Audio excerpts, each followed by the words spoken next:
We are live at the Charlotte Roval for the Bank of America Roval 400.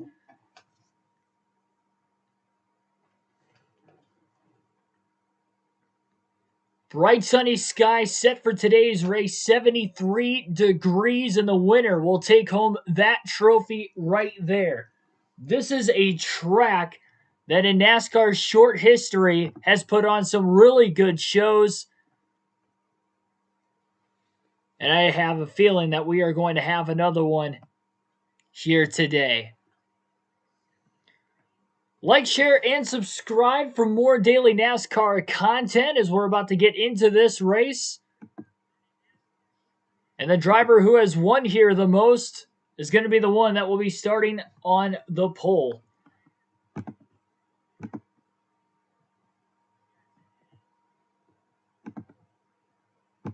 We'll take a look at today's starting lineup for the Bank of America Roval 400. And all Hendrick Motorsports front row, as we've been seeing that a lot this season. Super Speedway, Intermediate, Road Course, Short Track, it doesn't seem to matter.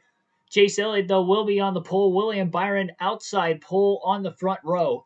Martin Truex Jr. and Denny Hamlin make up an all Joe Gibbs Racing row number 2. Hamlin with 3 wins on the year, Truex with 1 himself. The first driver without a win this season, actually, you have to go back to row number 4, because in row number 3, a couple drivers who have won at least one race this year. Kyle Busch with 1 win, Austin Dillon with 2. Lining up in row 3, Busch on the outside, Austin Dillon on the inside. Alex Bowman and Kevin Harvick in row number 4 for today's race. Alex Bowman, the most recent winner, winning last night at the Las Vegas Motor Speedway. Kevin Harvick still sitting winless on the year. He'll be, again, on the outside of row number 4. Brad Keselowski and Tyler Reddick will be in row number 5. Also, a couple drivers, one of which with a win, the other without one. Brad Keselowski led quite a few laps in last night's race, but it's just crazy that in the top 10, in qualifying at least, in that second session, only 2 of which will be starting up there, still looking for the first win of the season. 109 laps will be on tap for today's race. We'll see if we can get to the end of this race.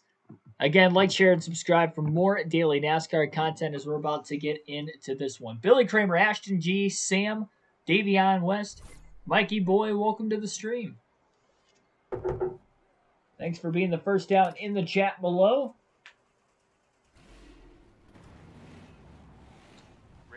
Oh, it has us starting in the chicane for some reason. And we did qualify 25th. I'm not sure why we're starting last. Yeah, we qualified in 25th, but I guess it has us starting last. I hate that we have to restart and start in the chicane, that they still don't have that fixed. This is now the 4th NASCAR game with the Charlotte Roval, and we are still restarting and starting in the front stretch chicane.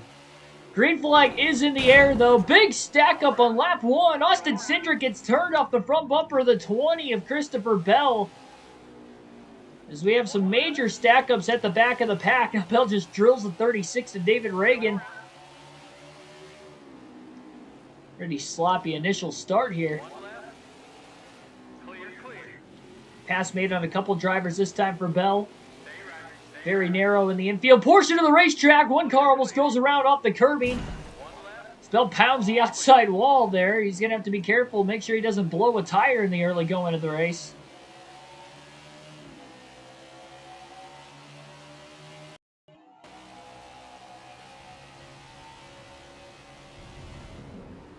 Checking up big time into the backstretch chicane, expecting cars in front of him to slow up quite a bit, especially at the back of the pack.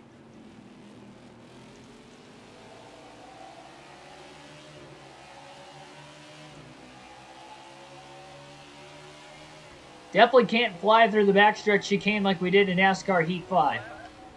Big move on the outside that time for Bell. Cody Ware checked up a little early, getting into the corner. Bell made the pass on the outside. Cars slipping and sliding. On this bright sunny day, Bell shoots the gap into turn 1 to make a pass on Josh Bilicki for position now. 6 spots gained in lap 1 for Christopher Bell, who started 25th, but for whatever reason had to drop to the rear of the field. He's making some nice, smooth, clean passes. Barely making his way by BJ McLeod. That was a close call in turn 4. Oh, man, Dark Crypto, welcome to the stream, and Bell's got a tire down. He pushed it too hard into the AstroTurf, slid the race car into the wall. Problems on lap 2. Oh, man, now he gets into the back of the 16. I didn't think we hit him that hard. But I think most of the damage is from the contact with the wall. On the brakes heavily. Trying to get the car to turn right now, especially with the flat left front tire. And he is struggling, especially in the right-handed turns.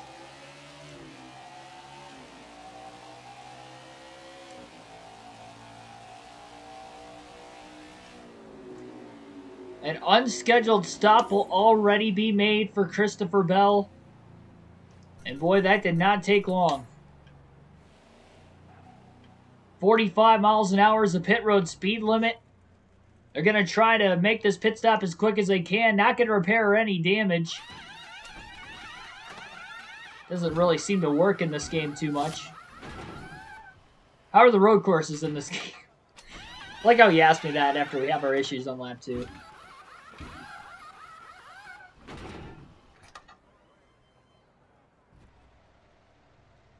So an unscheduled pit stop for Christopher Bell on lap 2. This is becoming a normal state for Christopher Bell in the early going of now 3 straight races that he has blown a tire in the first 20 laps. He's just hoping that the field wasn't spaced apart enough that he should still be on the lead lap.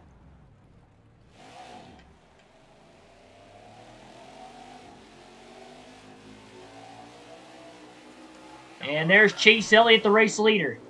Bell side by side with Elliott into turn 2. And he's barely going to be able to clear the 9 car to stay on the lead lap. He's only got about 2 lap fresher tires, so this is normal speed that he's going to have to try and stay in front of him.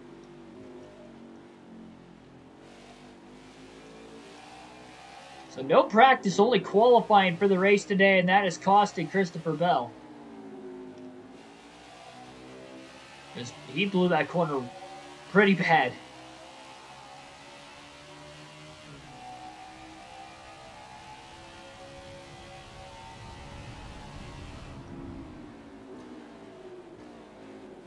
Bell's just trying to push hard to get away from the 9 of Chase Elliott.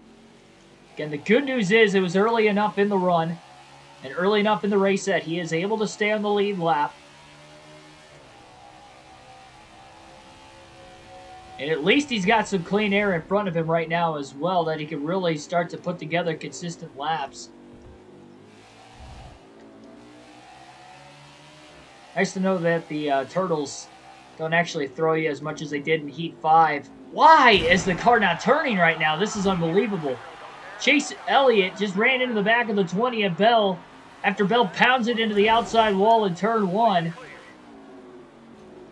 I probably should have practiced more before this race. This is bad.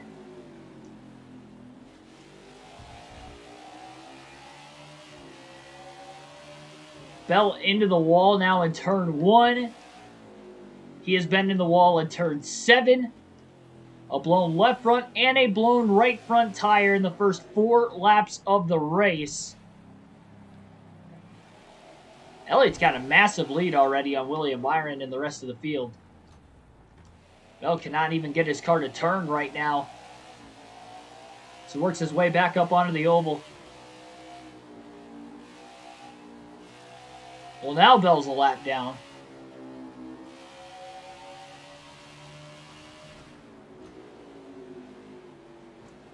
Bell into the backstretch chicane. He's got Byron underneath him. Byron off the curbing. Blows around the 20 of Christopher Bell, who might have stacked up the field behind him as he's trying to get up to speed. Trying to get the car to turn right now, and he can't get it to, and now he's up on the outside, having to find his way back down to the bottom. And hope that he doesn't get ran over. Can't speed into the pit lane either. 45 miles an hour, and the struggles continue for Christopher Bell in the early state of the Bank of America Roval 400. 2 unscheduled stops in the first 4 laps for himself. He's a lap down in last place already in this race. This is just insane. I didn't run this bad. I mean, I qualified 25th. I only ran 2 laps in the opening session. I mean, that's one thing. We shouldn't have started last. That's not what messed me up, really. I just made 2 mistakes on my own. I don't know why I couldn't get the car to slow up in turn 1. Do a practice race. Said, no, I'm not doing that. I just, with having to work today, I didn't have enough time to do a whole lot of practice. I couldn't practice at all before the start of the race. All I did was hop into qualifying. I was banking on me making it into the second session. I was going to get enough laps, and I didn't. And obviously, the damage is not going to be helping Christopher Bell turn as well.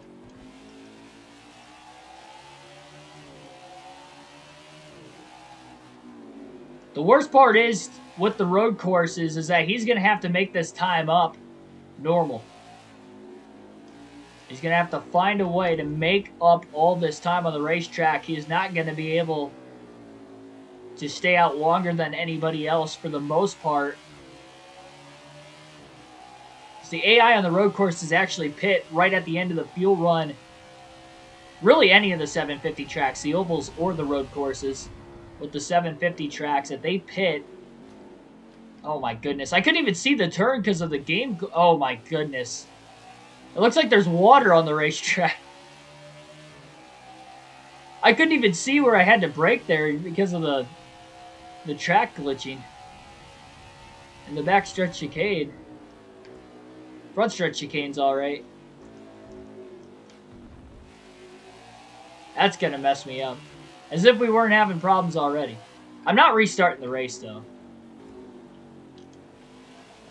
I'm definitely not going to restart the race. That's my own fault. It'd be one thing if the game was glitching, but... Well, I mean, it is now, but the graphics are glitching. They're the only thing glitching with the game right now.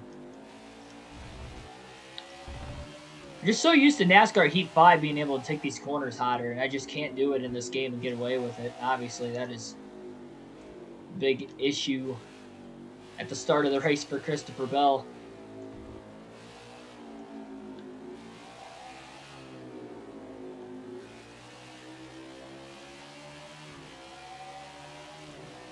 Tyler Reddick back in the 39th position right now. Something must be wrong with that 8 car. He has had some pretty good runs this season.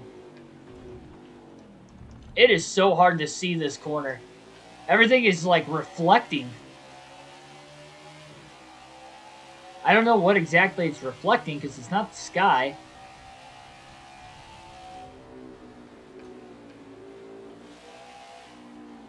Got a long race to go, though. Christopher Bell can come from a lap down and win this thing, only being on lap 6, coming to lap 7. Considering he's a lap down, it's actually lap 8 for the leaders.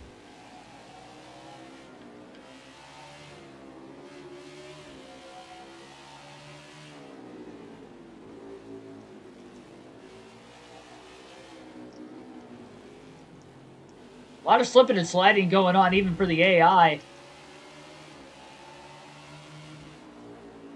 Tyler Reddick, David Reagan struggling with the handling of their race cars. Christopher Bell trying to make a pass on Tyler Reddick as Reddick squeezes him off. Bell to the inside. Oh my goodness. Blows a tire again. Contact with Christopher Bell trying to make a pass.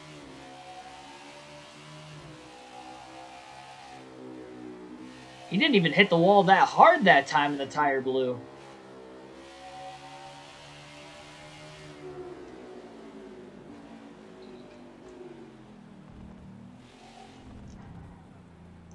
Bell's going to fall 2 laps down after he pits this time. Can't see the race leaders yet, but this is just a terrible way to start this race if you're a Christopher Bell fan. This has to be the sloppiest race I think I've ran in the first 10 laps. It's just crazy, like, how different this game is from NASCAR Heat 5 or even NASCAR Heat 4. That I just can't hit my marks in this game at the Charlotte Roval.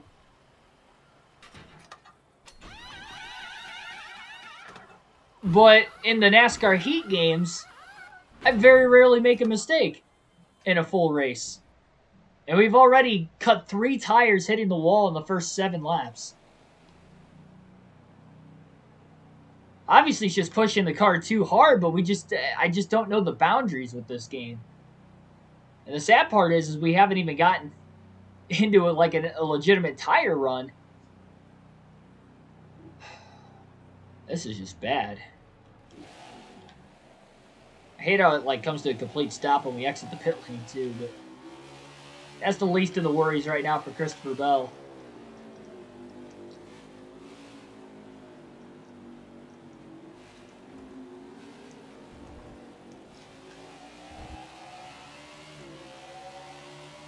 The weird thing is we hit the wall hard in turn 1, but we had a lot of the damage vividly on the race car and visually on the race car even before we hit that turn 1 wall.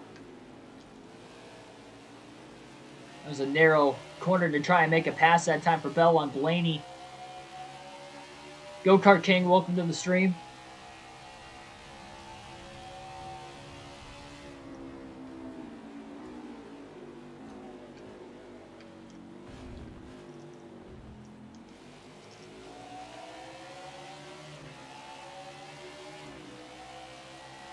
You definitely tell there's been a lot of speed already knocked out of the 20 of Bell as well.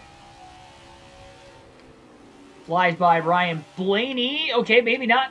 Trying to make a pass on the inside. Blaney with a bounce off the turtles. He slips and slides up the racetrack as Bell gets back to the inside again. So it was Blaney who was trying to outbrake Christopher Bell. Bell let him go, and Blaney made a mistake of his own, overrunning onto the turtles. Into the front stretch chicane. Pass was made that time by the 20.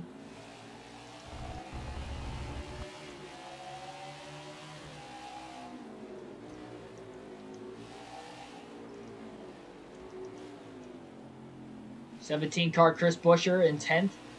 And Bell 2 laps down right now. A bump to the back of the 17 car. Bell on the inside of Buescher, but he is going to be lacking on the oval of this racetrack. Back at Daytona on the road course, he seemed to be lacking speed. Getting back up onto the banking as well. Looking to the outside of Chris Buescher, who checked up off the exit of oval turn 2. Bell almost got into the back of him.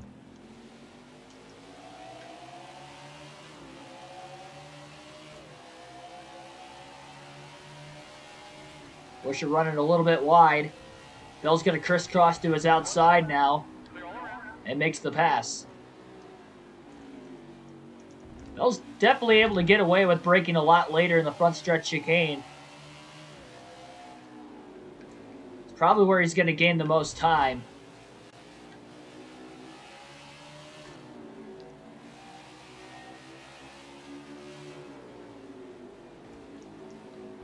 Second time we've ran the Irwin paint scheme so far this season. Second in a 3-race stretch as well. Haven't had good luck with the alternative DLC paint schemes so far. Failed to make it to the end of each of the 2 races. Oh, makes a nice pass though on Brad Keselowski. Again, none of these spots are for position. You can definitely tell Bell is getting through the infield portion of the racetrack really good. Really all the high braking areas of the racetrack. He's just lacking on the major on throttle time. The nice thing with this road course, although there is a lot of passing zones, there's not a lot of very fast parts of this racetrack. It's pretty narrow. It's probably one of the slower, if not the slowest, road course in the Cup Series. Really has that short track feel to it. Bell underneath Harvick took his line away. Harvick drives it in deep into the corner. Not as deep as Ryan Blaney, though, and Bell wasn't able to capitalize to get back to the inside of the 4 car. Drives it deep into turn 1 to the inside of Harvick. Harvick beats him back to the gas. Zavi, welcome to the stream. It's like turn 3 was going to be the spot for Bell to make the pass on Harvick. Now he's starting to get into a rhythm now that he's ran consecutive laps on the track without making a mistake and pounding the wall at all. But we know it's not going to take much to blow a tire today because we've only hit the wall 3 times. All 3 times we blew a tire.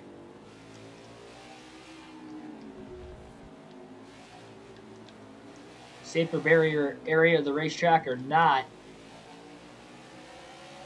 Bell's hit both the concrete walls today and the safer barrier.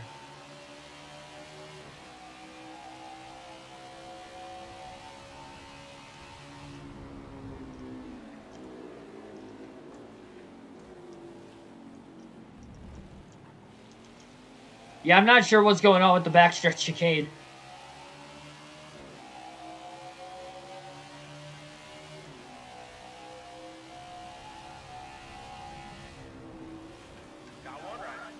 Oh man, Bell with a gigantic run. Outbreak in the 48 of Alex Bowman. Bell into the wall, getting back into the gas a little too soon after bouncing off the turtle. Trying to get back into the gas.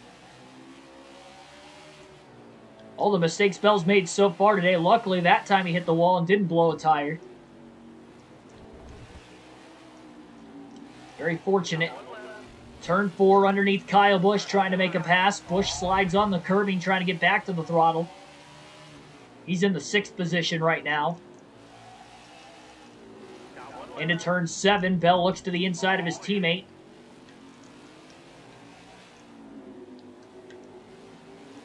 Trying to race Kyle Busch clean and tries that Chase Elliott undercut move. Kyle Busch with a crossover of his own.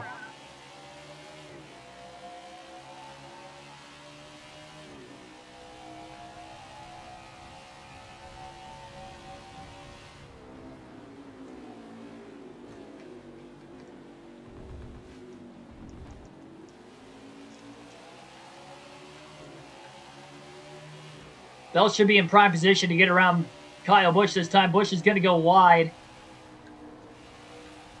Bell hugging the apron. Flies by Busch. Has a big run on Austin Dillon in the 3. It was a lot easier getting back to the throttle that time. Bell really wide into turn 1. Oh my goodness, that was very close to hitting the wall extremely hard. Tried a wider arc into the corner, but the car just didn't want to turn up there. So he was out of the racing groove. Probably not a lot of rubber, therefore not a lot of grip. Bell just kind of slid into the corner. Austin Dillon with another defensive line down towards the inside. Bell going to try to go to the top. And Dillon with another block. Bell going to try to undercut the corner. Beautiful pass. He's going to try not to slide as wide as he did when he passed Kyle Busch in that same corner a lap before. He did not. Therefore, Austin Dillon was not able to get a crossover move.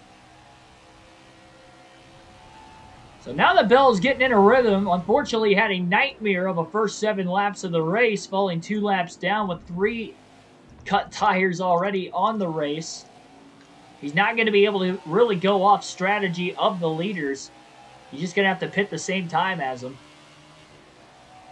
Can maybe even get away with pitting a couple laps before, but that's going to be about it. Big run into the front stretch chicane. Contact to the back of Denny Hamlin.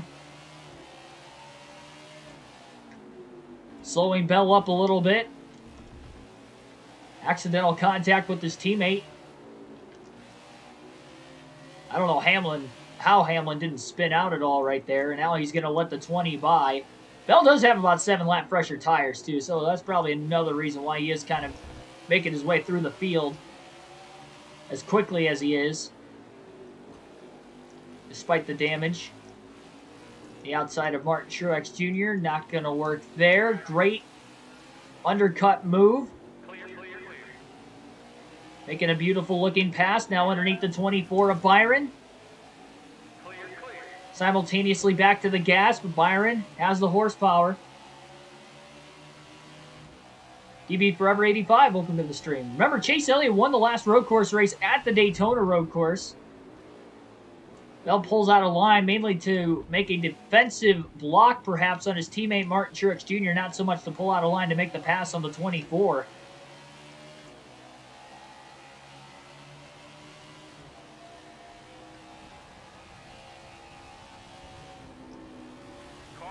Byron checks up. Bell. Not going to take it side by side all the way through there. Big bounce off the curb by Byron. Bell checked up thinking the 24 car was going to go around. He still didn't get out of shape as much as Blaney did, but pretty close to it. Chase Elliott is gone right now.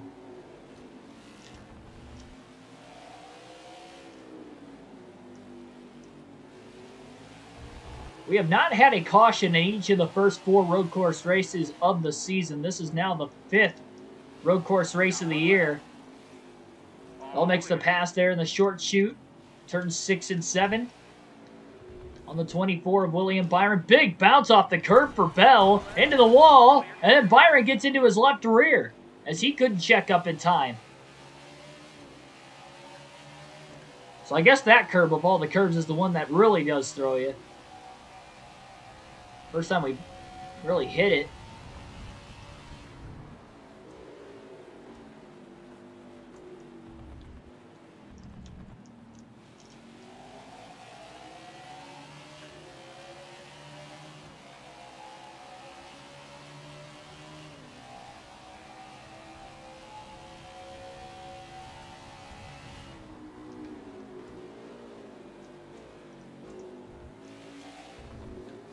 I would not be surprised if Chase Elliott has already lapped a bunch of race cars. I mean, he is just absolutely gone compared to the rest of the field right now. Even Bell's quickly pulling away, though, from Byron and those guys. Difference is Elliott's on equal tires with the rest of the field, and Bell's got about 7-lap pressure tires.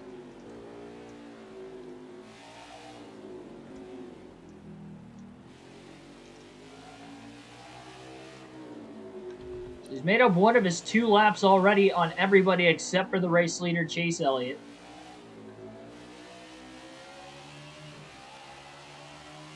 He's pulled about 3 seconds ahead of the 24 of Byron, who remains in third. Denny Hamlin has passed his teammate Martin Truex Jr. for second. And Hamlin has passed his teammate Martin Truex Jr.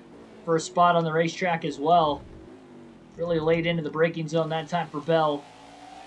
Really trying to push the car as hard as he can with the cleanest air he has had all race long.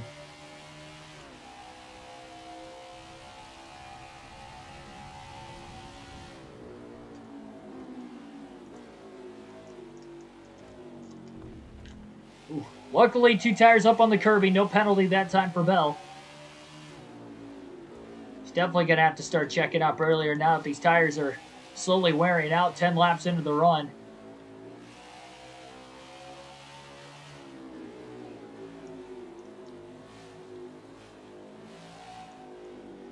I will say it's almost easier to run with traffic here, believe it or not. As you can tell where they break, and you can kind of maybe try the same line or try a different line when you're trying to make a pass so you know how hard to push it. When you're by yourself, you're really trusting your own skills and your own skills only. Which for the more experienced road course racers and the better road course racers, that's what makes them great. Where they're really able to pick up time.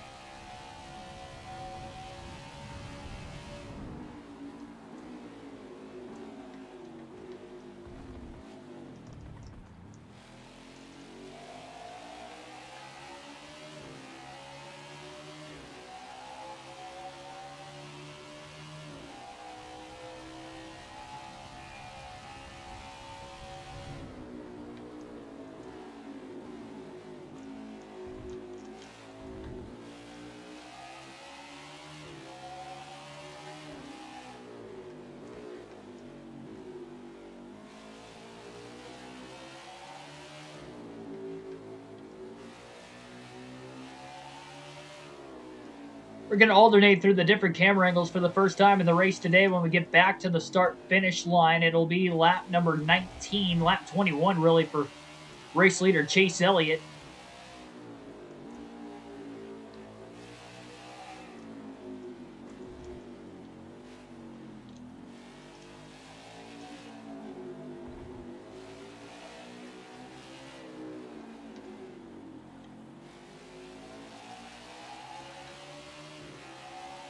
Joshua Rumsey, welcome to the stream.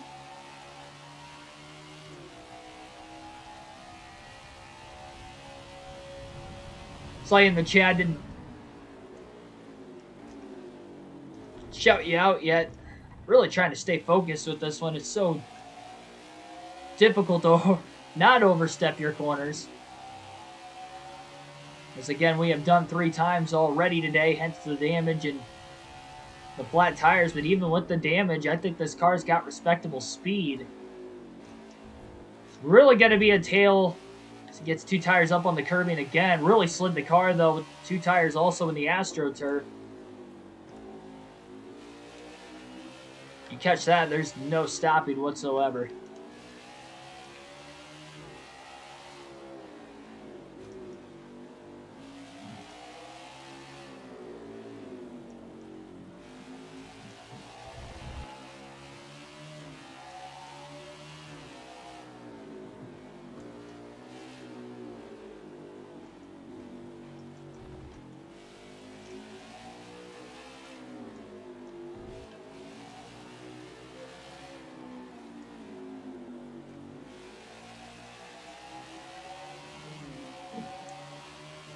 I've been here for 10 minutes or so. Yeah, I know. I saw you. I don't think I shouted you out, that's all. Had 18 to 19 people consistently watching for most of this race so far. Hit the like button down below if you haven't already. So far, we've got 7 likes on the stream. Christopher Bell's been, unfortunately, in last place for nearly the entire race after having his issues. He qualified 25th. For whatever reason, the game started us in last. Not sure why.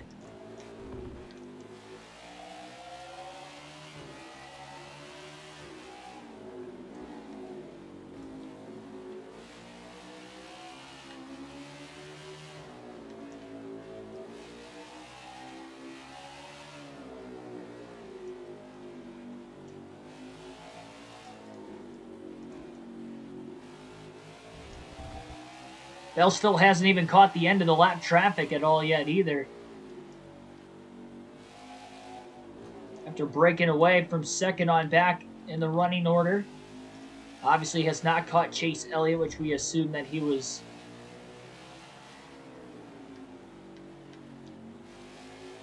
going to get the lap traffic in no time, the way he was really pulling away from the field early on.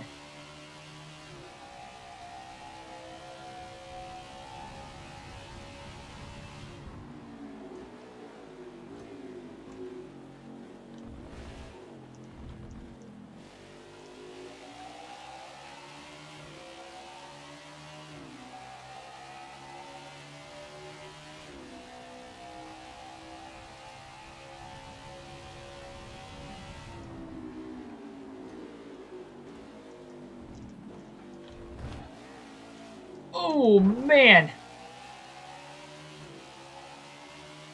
That curve is definitely unpredictable when you're trying to get back to the gas. Second time Bell has very lightly brushed the wall. He had to check up that time after hitting the curve. Otherwise, he would have hit the wall harder and therefore might have ended up blowing a tire. Finally about to catch the back of the pack right now. Tyler Reddick and David Reagan running 39th. 38th. I don't think these are going to be passes for position, though, considering Bell is 2 laps down, and Reddick and Reagan are likely only 1 lap down. Another bounce off the curb that Bell cannot get the car to steer.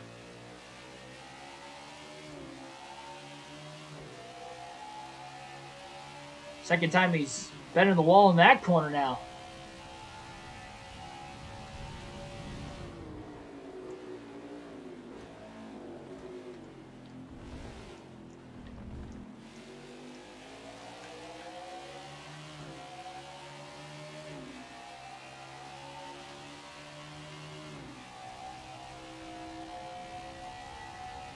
Yeah, I didn't get to watch any of the next-gen tests today.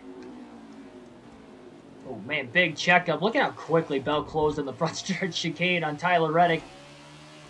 Look at how much Bell struggled after hitting the turtle compared to Reddick, who didn't hit the turtle.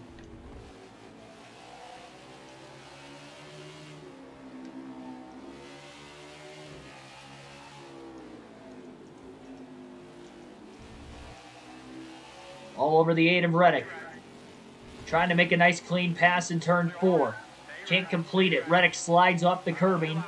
Trying to pick the throttle back up as he upshifts. Reddick is holding strong on the outside for now. Oh, I think David Reagan might have clipped that wall in turn 7 on the inside as he kind of undercut the corner too much. Allows Bell to close in. Trying to make the pass on David Reagan. Can't complete it. Side by side into oval 1 and 2. Oh, man, Reagan with a block. He was not clear. Now he brake checks in front of Christopher Bell on top of it.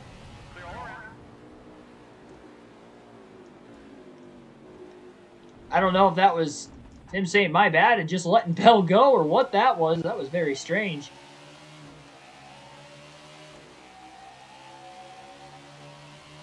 Have I been to New Jersey? I have not been to New Jersey. Yeah, I did see it was live stream on YouTube. I did watch the clip of Hamlin sliding. That was about all I watched. Oh my goodness, Bell barely kept 2 tires on the curbing. Maybe the edge of the right side tires was on the curbing. That was about it.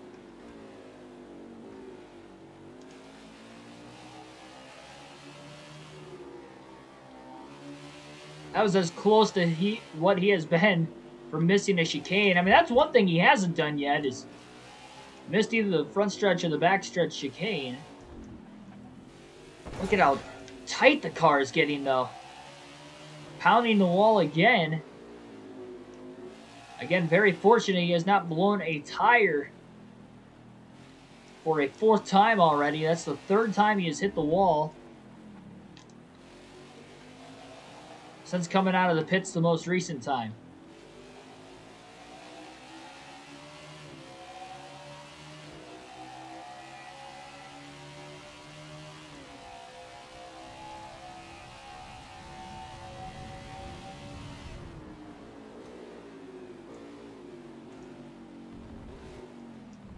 Next gen testing isn't the same like the Gen 6 testing broadcast.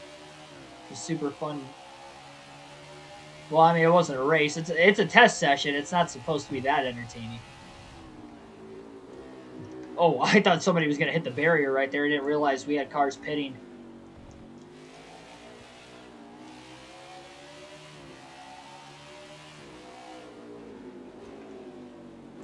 So some of the leaders are in the pits as we speak.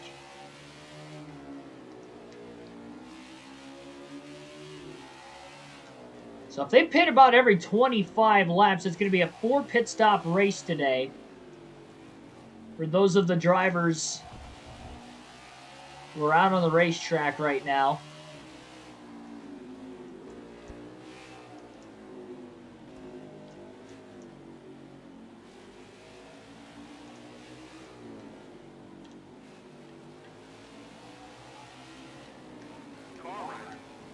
It's going to be really tough for Bell to be able to make it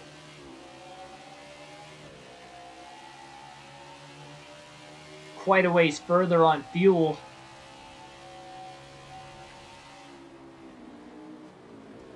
Checking up a little early in the backstretch chicane. Even though the car in front of him is on fresher tires, the car in front of Kurt Busch is not on fresher tires, which would be the 16 of Kaz Grala.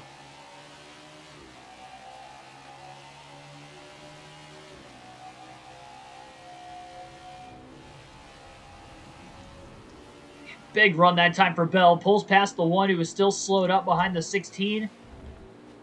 Bell passes that 16 car as well. So Christopher Bell, if he can somehow take it to about lap 34, which he can go to at least lap 32, but if he can make it to 34, then he can make this stop from here to the end of the race on one less stop than the leaders. It's not going to get him a full lap back, and he will lose a little bit of time for these 9 laps. but I think it might be worth the risk. On the outside of Cody Ware, and probably the tightest corner to try and pass on the outside. And it did not work for Bell. You see the underside. Extras off my... Yeah, I've noticed it's reflecting. I haven't looked close enough to the car to see if, like, you could actually see underneath the race car. I don't think you can. No, it's not reflecting like that. That was an aggressive move to pass Cody Ware into that high braking zone in the backstretch chicane. Didn't waste any time making the pass. More of the leaders are pitting. Big bounce off the curb, and that time Bell misses the front stretch chicane. Has to come to a stop. Kurt Busch gets around him. Kaz Grala gets back around him. That's a tough break for Bell. Really, it was that turtle in the first kink of the front stretch chicane which knocked Bell far enough wide that he couldn't make the corner. I think if he had fresher tires, he probably could have hit that curbing and would have been all right. But this late into the run, not quite going to happen.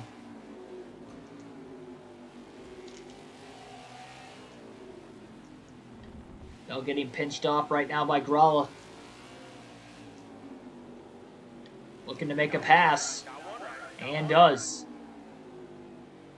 So great at undercutting turn 8. Learn from Chase Elliott.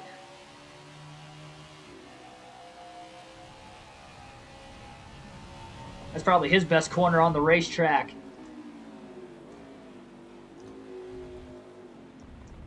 So Elliott trying to do the unthinkable, which he already did once this season again, and it was on the last road course race at Daytona Road Course just a few races ago, and that is lead every lap from the pole.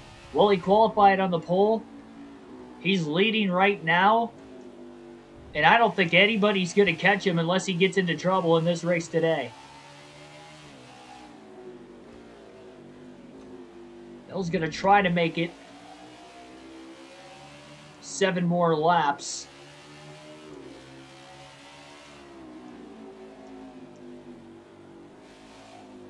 So even though he made 3 unscheduled stops, it would be 2 extra pit stops to the end if he can push it to lap 34 here, then just pit every 25 laps from then to the end.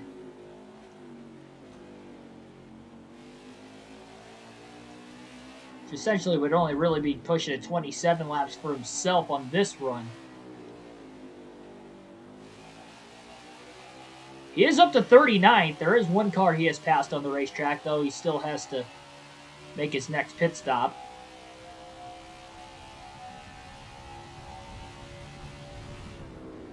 There's one thing we learned from that Las Vegas race yesterday is Bell is never going to give up in a race this season, even though he still only managed to finish 33rd and eventually DNF'd with less than 20 laps to go.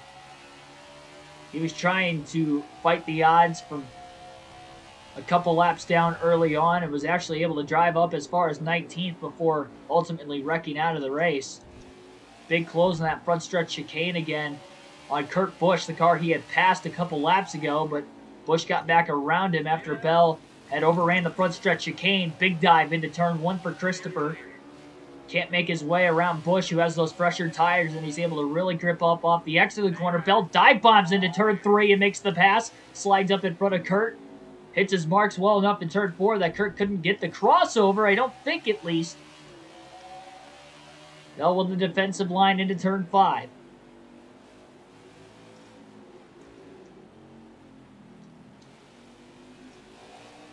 Really trying to make sure he keeps that one car behind him. Herbst could win Daytona in February. I mean, anybody could win Daytona in February. Any series.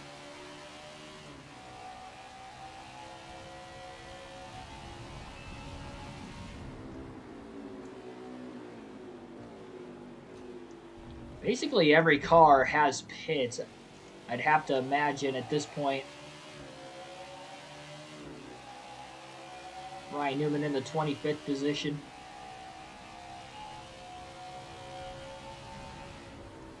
Bell sends it into the front stretch. Chicane barely clears Newman. Oh, man, almost missed it. Newman to the outside. Newman may have brushed the wall. He got pinched off by Bell. Bell was caught off guard there. He didn't think Newman was going to try the outside off the exit of the front stretch chicane. Now powers down to the bottom into turn 2. That's going to give Bell the advantage, though, back on the inside into turns 3 and 4. And he's able to stay in front of that Kohler 6 machine. Bell just trying to go 5 more laps before making a stop.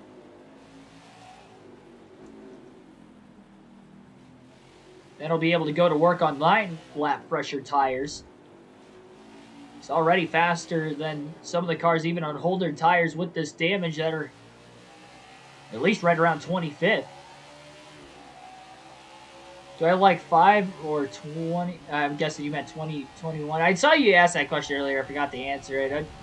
I'm not really a big fan of either game, to be completely honest. Heat 5 is definitely far better still than NASCAR 21 Ignition.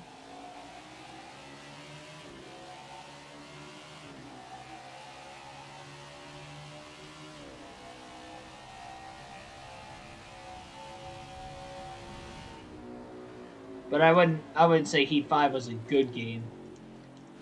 Even though I say it is better than NASCAR 21 Ignition.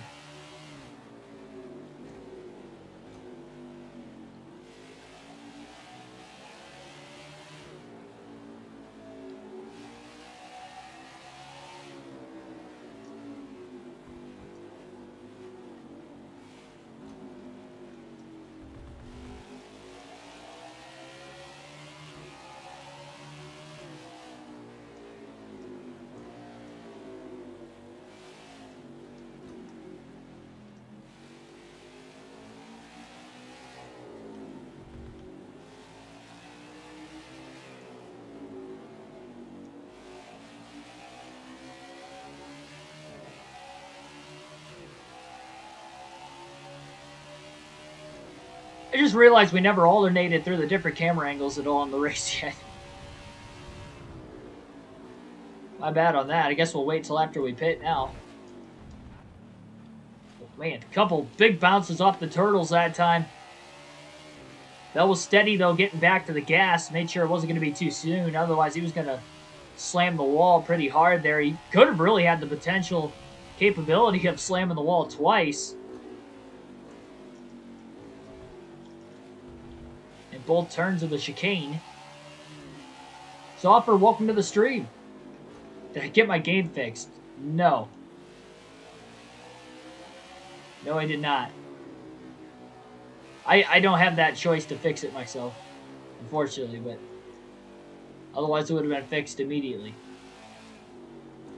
Now, if you look at the backstretch chicane, every time we roll through it, you can see that we have another glitch tonight, another new one.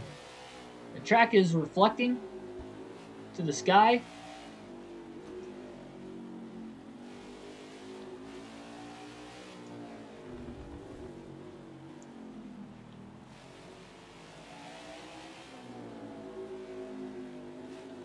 Chase Elliott is back in last place right now. I wonder what happened to Chase Elliott. Martin Truex Jr. is the leader. Again, Austin Dillon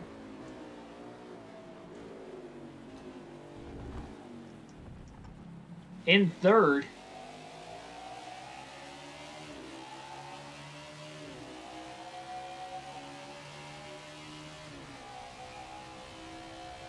Not sure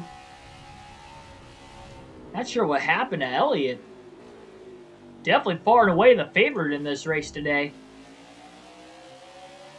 But he is in last place, and we'll have to see when we make our next pit stop if Elliott is actually down in the pit lane. And, well, speaking of next stop, Bell's going to be pitting right now. He has blown a right front tire, pounding it into the wall in turn 1.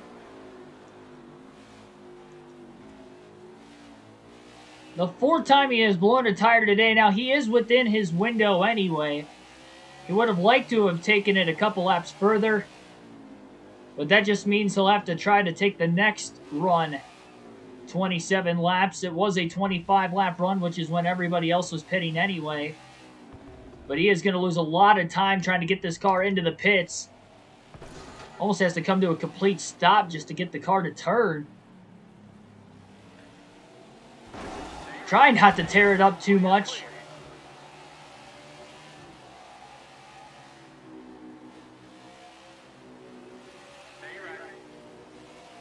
I'd say I love the Roval, but it does not love me. We've had some bad luck here with Heat 5, but that was mainly because of the game itself.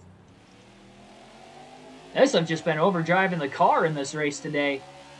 And, I mean, it could, ultimately be the game, but at the end of the day, we've seen Christopher Bell overrun the corner now 4 times too many. Trying to back it down into the pit lane. Again, 45 miles an hour is the speed limit. 4 tires and fuel for Christopher Bell. He is within the scheduled pit limit. The only time that really was costed for him was simply just trying to make it back around the racetrack into the pit lane.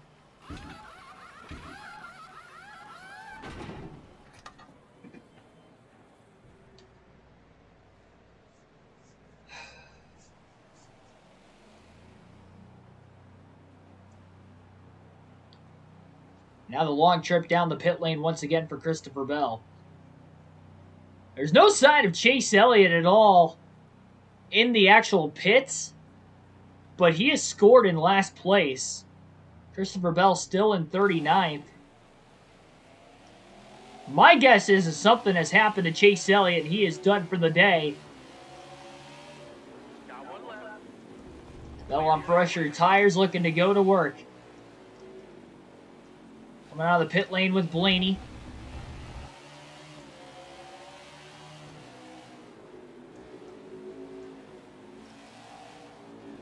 I'd imagine he's probably 2 laps down again. We know that Bell is faster than everybody except for maybe Chase Elliott.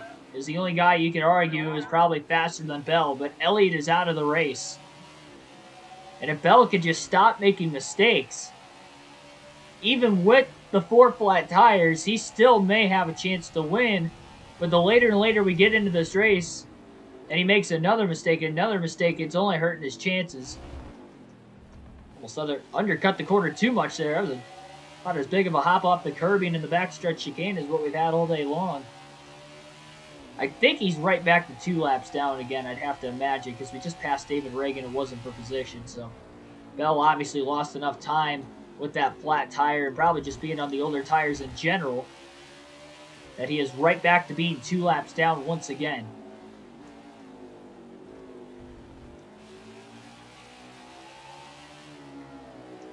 Elliott's parked in stall 1. I didn't see him there. I will take your word for it, though. Because, I mean, there's no way he's still in this race. I mean, he would, even if he had to make an unscheduled stop, he'd be ahead of us. Trisha Games, welcome to the stream.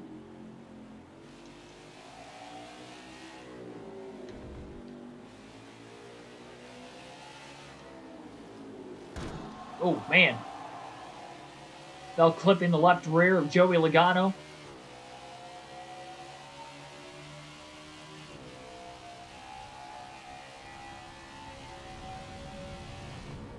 He's got a lot of cars in front of him.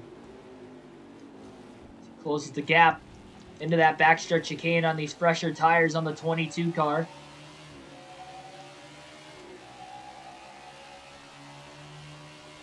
Just really losing this on throttle time.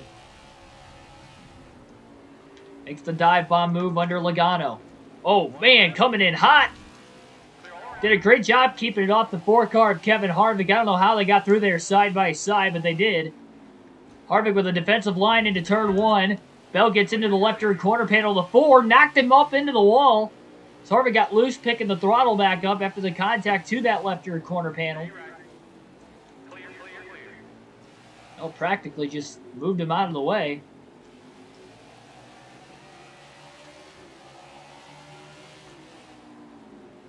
Wisher driving it in deep. Not deep enough. Bell gets around him.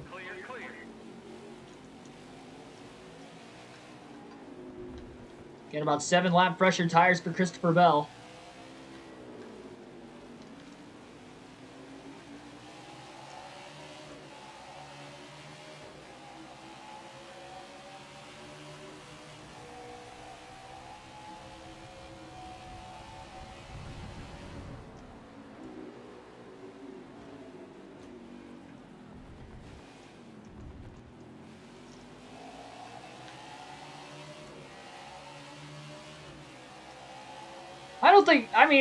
I don't dislike any drivers. Is Christopher Bell my favorite driver? No, Blaney's my favorite. He's the only one like I legitimately root for on a weekly basis, but run as Christopher Bell because of the fan vote. You guys down in the chat back in the Daytona 500 season opener for this custom schedule season voted for me to race as Christopher Bell for this season, so that is why we are racing as Christopher Bell. Got 4 wins in his sophomore season so far. All on the outside of the 53 car. That would be Joey Gase.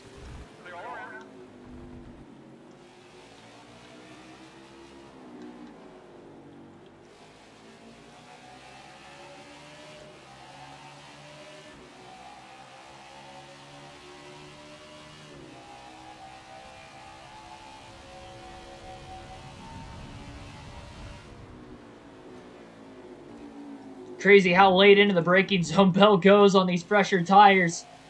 I think that's as hard as he has pushed to the backstretch chicane and actually got it to stick all day. He hasn't really came close to missing the backstretch chicane at all, though, in this race. Front stretch he has missed once, and that's it. Came close a couple other times, but got at least 2 tires up on the curbing.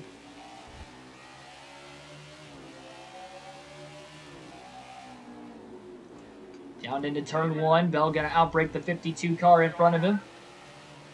There's Josh Bilicki. Into turn 3. Bell to the inside. Drives it in deep. Makes the quick pass. Now looking for the 16 of Gralla. Big run into the next corner. Bell almost gets into Gralla. Gralla pinches Bell.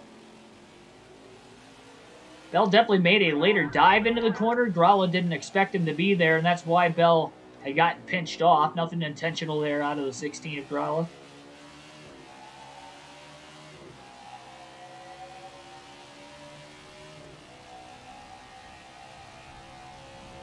Still over half the race to go in the Bank of America Roval 400. This is our first of 2 races at the Roval this season. This is the only road course race we go to a second time on the custom schedule season. Our next race here will be the round of 8 finale to set up the championship 4 when the playoffs roll around on this custom schedule season. So the Roval will be a cutoff race, but it will be the round of 8 to decide the championship. Or at least who will make it to the championship 4.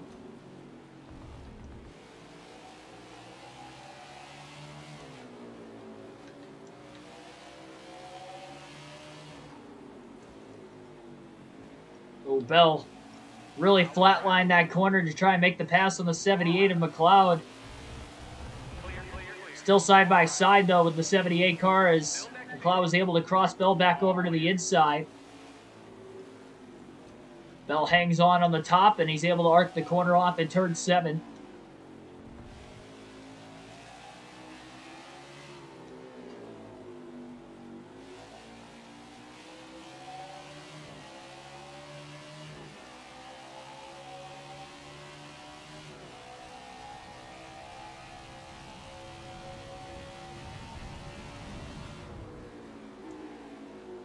Bell extremely late into the braking zone. Oh my goodness, almost into the wall.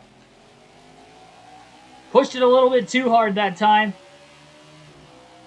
He had the left side tires up on the curbing, so he didn't miss the chicane, but definitely cut it maybe a little too close for comfort.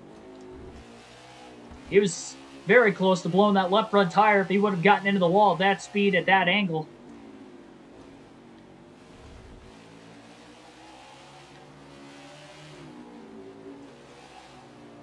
As you can tell, Bell's car probably can't take too much more damage. Makes the pass on Cody Ware in the 51. It's the car to roll back down to the bottom of the racetrack into turn 4 as he has Ware clear and accelerates away from him. Wilson in on the 33 of Austin Cindric, who is in 30th.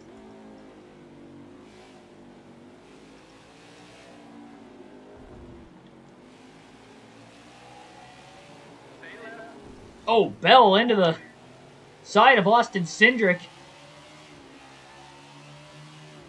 Second time these two drivers got together today, and it's the second time Bell was in the fault zone of getting into the 33 of Austin Cindric. That time, at least, Cindric didn't spin out. He had tagged Austin Cindric on the opening lap of the race just a few corners in off the exit of turn 4, and it spun the 33 car around. So lost to Dillon and Martin Truex Jr. again, still out in front of Bell right now. By a few seconds at least, and Bell just blew the front stretch chicane. Blew through it completely. Has to come to a stop and try to pick his pace back up again. Allowed Cindric to get back by. Cody Ware almost got back by. He got to the outside of Bell into turn 1. Couldn't really hang on in the center of the corner at all. Bell should be able to get back around Austin Cindric again. Though the late dive into turn 4, Cindric chopped him off.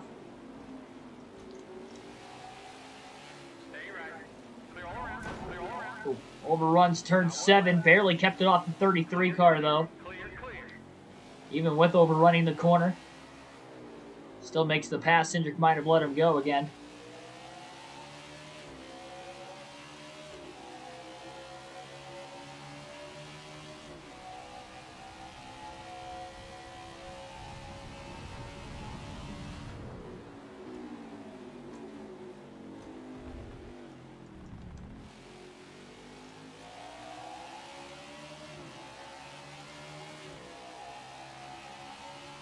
On 50% or 100%? As far as the race length, it's 100%. Full race. 109 laps.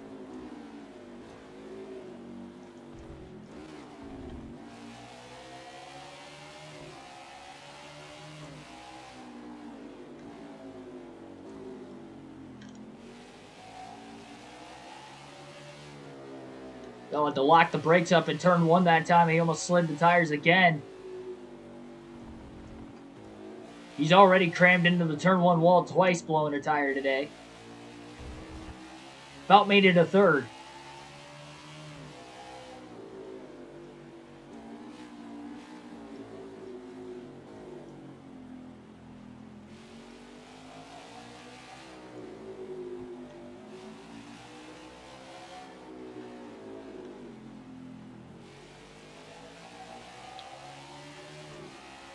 So of the drivers inside at least the top 4, they have all won this season.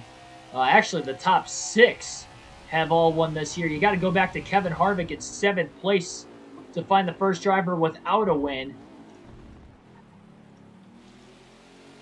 That is currently in the top 10. So we may not get a new winner in this race by the way things look. But we can definitely get an upset winner with the likes of the fastest driver in the field and the road course ace in the Cup Series, Chase Elliott, being out after leading every lap leading to the first set of pit stops today. And even after the first set of pit stops, he was in the lead. I don't know where he had an issue. I don't know what the spotter's talking about right now. Okay, nobody on or outside. So you got one on your right, then he called us clear.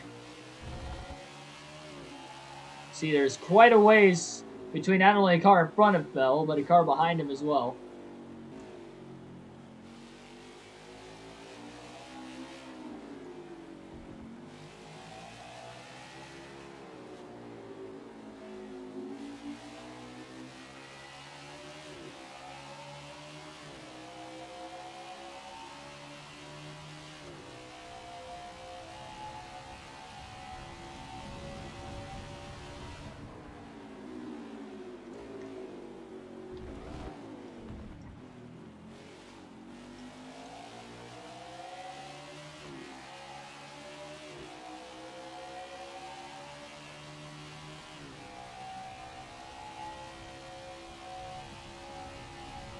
That interval just keeps changing so much from where Austin Dillon and Martin Truex Jr. could potentially be.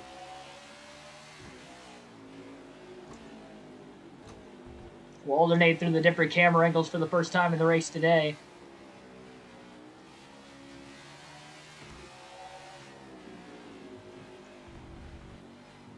Get to see all the beat up sheet metal around this race car.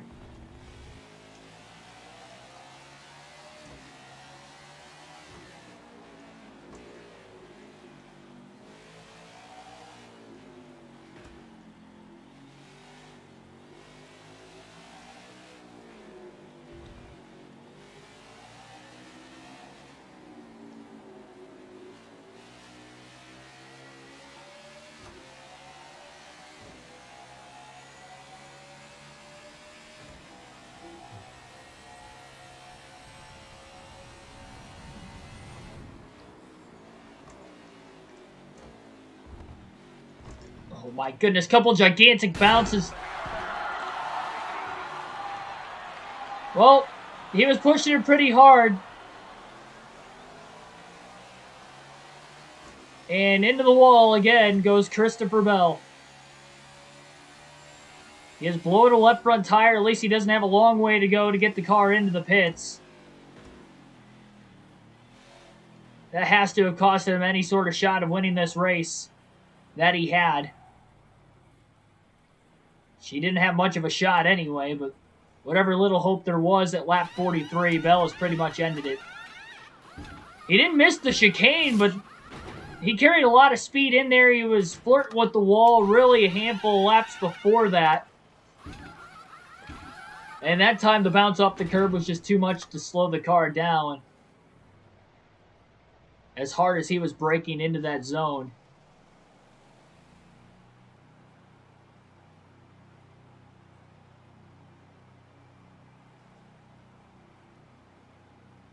I think if I owned a race team, I'd hire a driver. Byron or Elliott. Yeah, there's Chase right there. Or Yuki. Oh, man. Spinning the tires, getting out of the pits. Oh, Bell coming out of the pit lane around traffic. An aggressive move to the inside of Keselowski.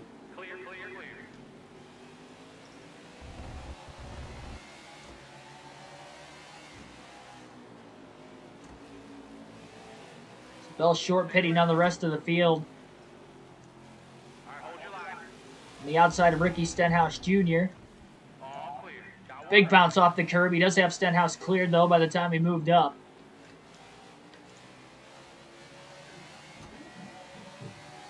I am on a career mode, yes.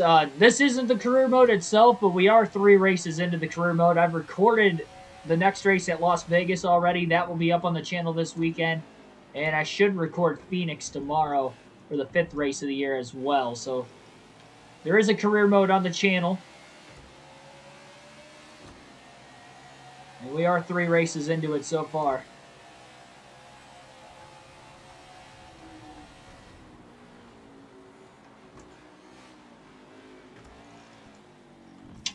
Just flew through the front stretch chicane. That is now the 3rd time in this race today that Bell has just completely overran the front stretch chicane.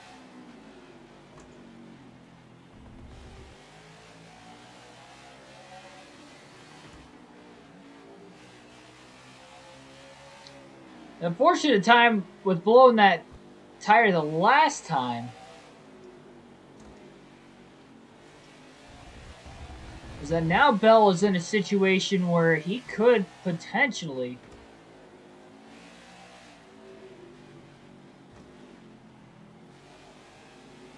have to pit an extra time the rest of the race compared to the rest of the field. I guess with pitting right there, he would, out of technicality. No, never mind. He just now wouldn't be able to pit 1 time shorter because he pitted right there. Probably take it to, well, I don't know. Maybe he can. He's going to have to take it probably 3 to 4 laps further each run. See, outbreaks the 43 of Eric Jones side by side into the backstretch chicane. Jones pulls clear. Repair the damage. I can't. Even if I repaired the damage, this damage would still be existent. Like, even if you repair damage in this game, it doesn't actually repair damage. I've already found that out, so you might as well not repair it because it saves time in the pits. If it's damage, it's damage. Like, you cannot fix it. So we went from NASCAR Heat 5, where it was unrealistic with the damage mod, where you could repair everything if you get completely damaged, to this game, where even if you have the slightest damage, and you try to repair the damage, it won't actually repair any of it.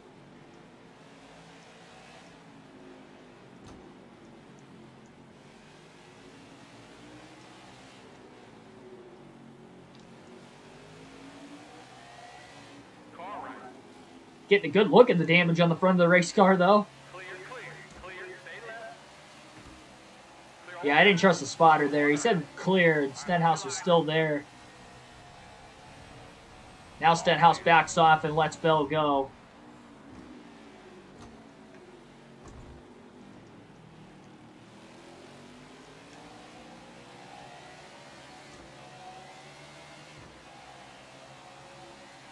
Yeah, Elliott didn't last. He is, as far as I know, the only driver out of the race.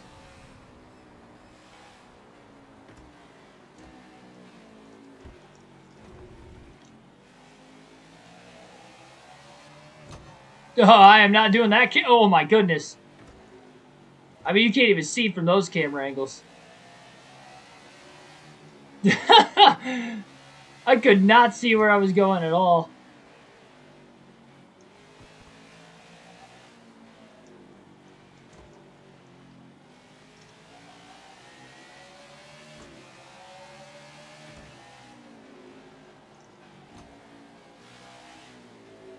I thought I was going to miss turn 1 again.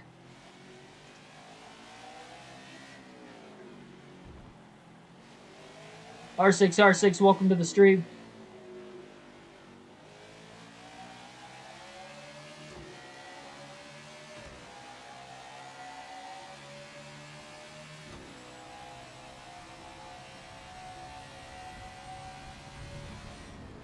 Need to try online soon.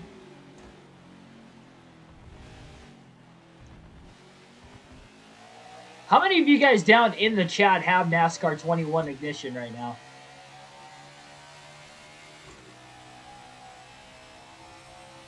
Out of curiosity. And what consoles, or, you know, maybe PC if you don't have it on a console.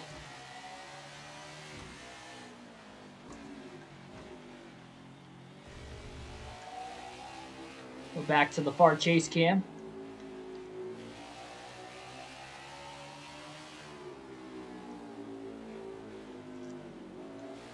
See nothing but a giant hood. Yeah, there. That's one way to enter. Welcome to the stream, John.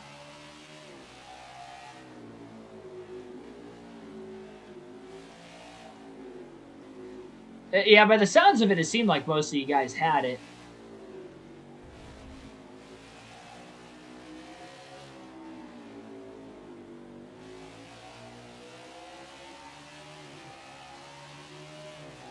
I know we've had to pit for unscheduled stops quite a few times, but I'm still surprised Bell's only in 39th right now. And the only reason he's ahead of Elliott's because Elliott's out of the race. That was a big bounce off the curb.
With R6, I'm playing online soon.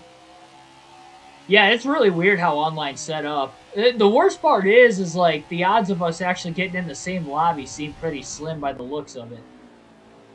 I've only taken a glance at it, and that's like all I've seen of online. I haven't seen anybody else play online.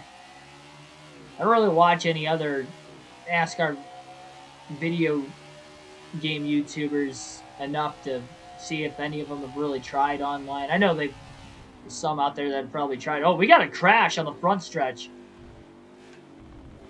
We got a handful of cars that are extremely slow all of a sudden. Like somebody might have went for a spin. Oh, somebody else gets loose off the curbing in turn 1. Couldn't tell who it was.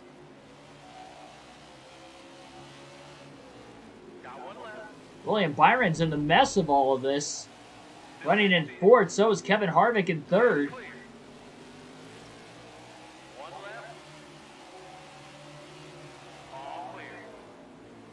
Not really sure what this is all about. Bell gets by Byron as well as Gralla again.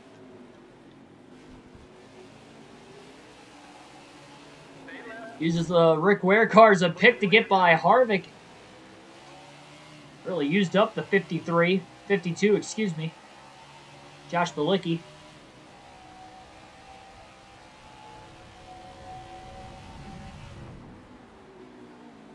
So didn't actually see a crash, but the way everybody was kind of just parked there, it looked like there was probably a crash. Either that or just a huge stack up. Everybody was probably holding their breaths.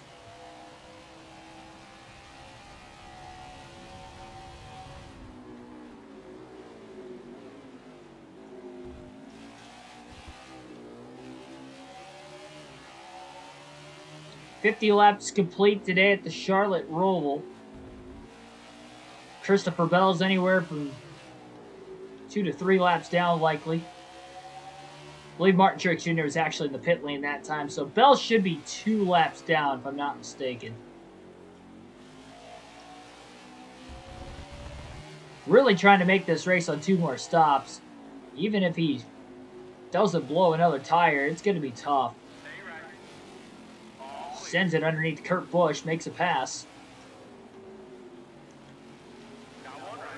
Undercuts turn 8 to get to the inside of McLeod into turn 9 and passes him. Back up onto the oval.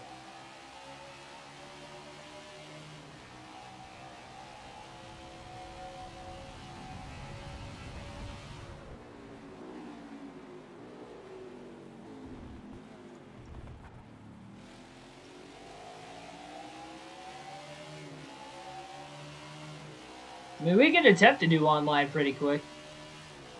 Or not pretty quick, but sometime soon. That's what I meant to say. Not tonight, for obvious reasons.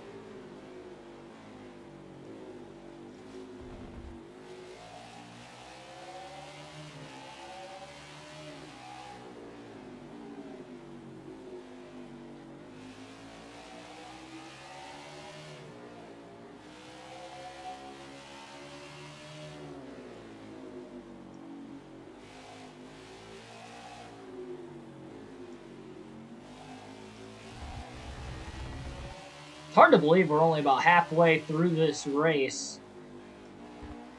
I guess it makes sense.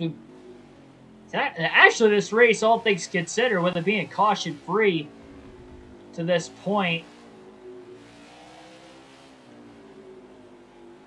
it's flying by. And that's even with all the issues Christopher Bell has had.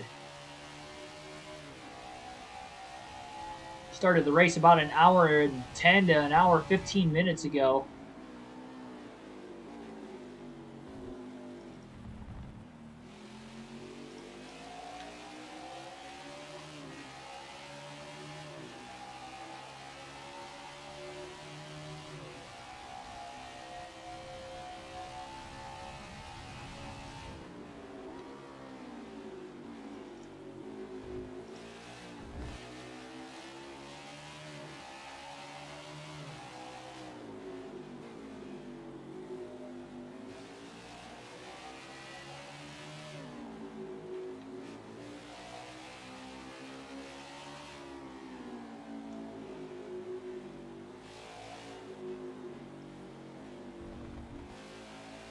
Restall Cup, welcome to the stream. Why is online showing health? I don't know. How do you even pick your driver for online?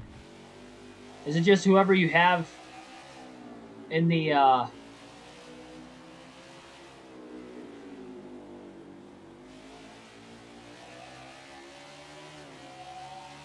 Aren't they all caution free? No, they are not. All the road course races have been so far. Yeah, all 4 road course races that we have ran, this is the 5th road course race of the year, have been caution free. Not all the races, though, are caution free. They're far from it, actually. With the full, I know the cautions rarely fly, but there's only been 4 races total this year outside of the road courses that have been caution free. Actually, I think only 2 ovals have gone caution free.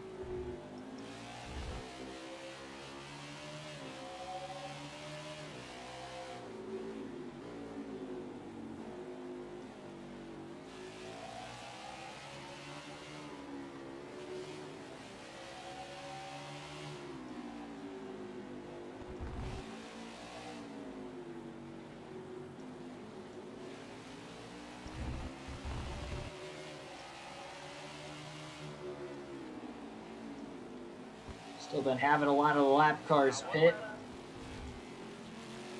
Go on the inside of Chris Buescher in the 17. Barely pulled down clear. Ooh, gets into the left rear, Brian Newman. Not a guy you really would like to make contact with.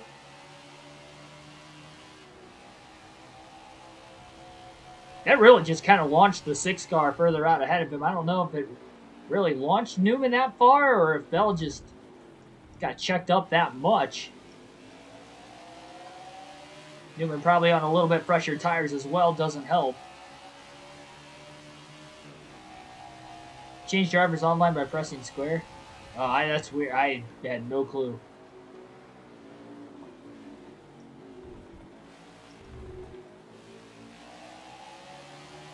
Where do you do that at, though? Like before you select anything, or?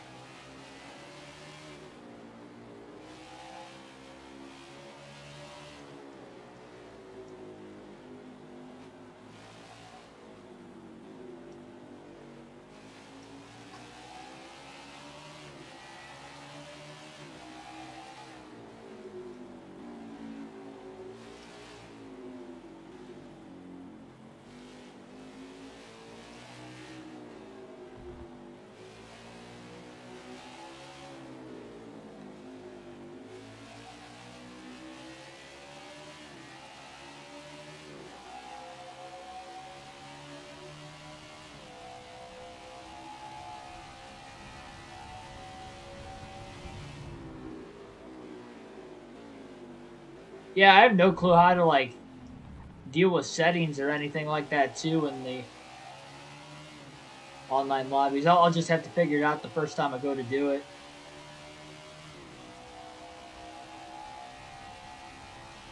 Yeah, for those of you just tuning in, wondering what is the deal with the backstretch chicane, I have no clue what's going on there.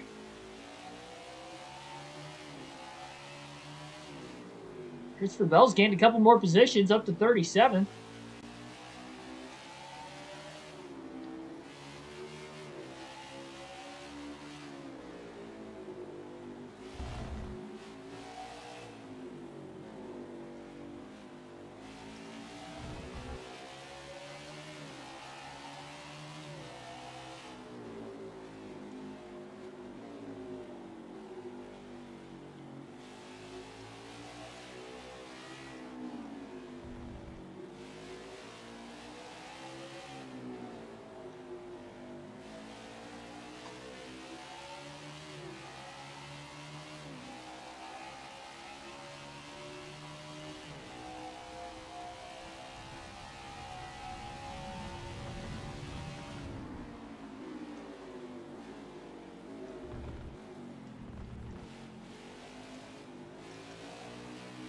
Bell got back in the gas a little too soon and had to check up. Right at the point he was supposed to be standing on the gas. Yes, this is the Throwback DLC pack. Though, I don't know why it's called the Throwback DLC. Because they don't actually have, like, any of the... Well, they might have some Darlington throwback schemes. I know they don't have Christopher Bell's throwback scheme. At least I don't believe so, the 4.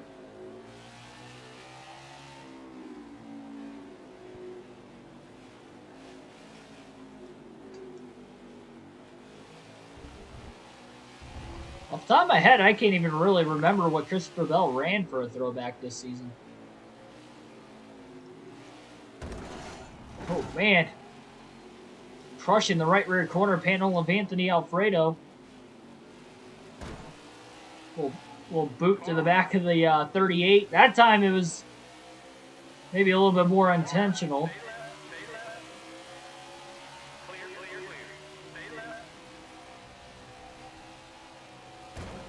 Now Alfredo just kind of checked up right in front of Bell. He's going to try to block him. Big bounce off the curb, and now Alfredo bounces off the curb.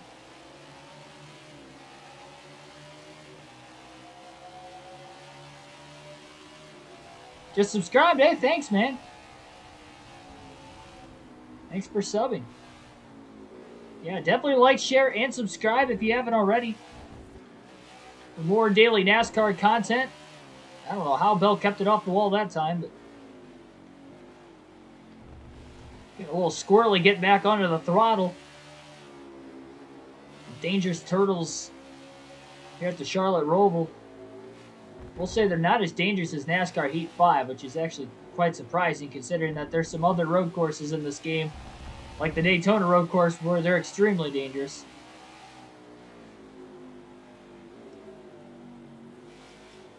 For the most part, they're actually pretty smooth here. They can catch you wide at times. Pretty inconsistent for the most part, though, on whether it does or doesn't. Yeah, up to 15 likes on the stream as well. So, and thanks for everybody.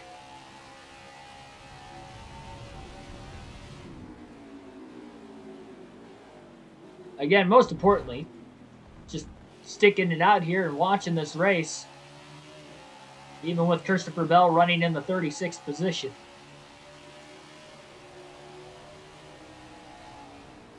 Bell looking to make a pass on James Davidson, who checked up right in front of him. Oh, we got cars sitting on the front stretch. One car's around. Matt DiBenedetto has spun, and it has stacked up a lot of cars. Bell just kind of gets by to the inside and actually was able to make a pass for position around one of them for 35th.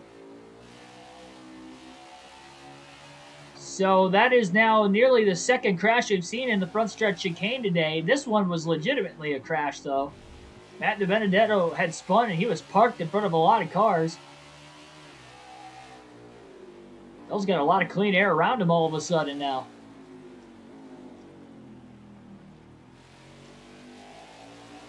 If every car, for some reason, is just going to be parked there, it looked like DiBenedetto started to get rolling again. It's tough to tell if there's still anybody there or not. I tried to look back as we got back into the oval of 1 and 2. But that is probably the first legitimate wreck of the day, the second spin we have seen. Didn't look like a violent crash at all, just kind of a parking lot stack up off the exit of the front stretch chicane right at the start-finish line. And Bell saw it in plenty of time that he really didn't have to check up that much more off the exit of the corner getting back into the gas. And it is all cleared up as of right now. And I wonder if that might have stalled back any of the leaders for Christopher Bell to catch for positions.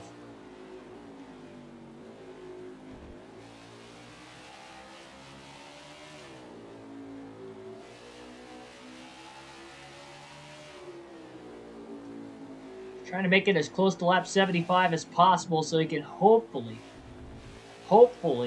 make it to lap 75 and then potentially make it on one more stop the rest of the race. Because if he can make it on one, everybody else would have to pit twice. He is back to 35th.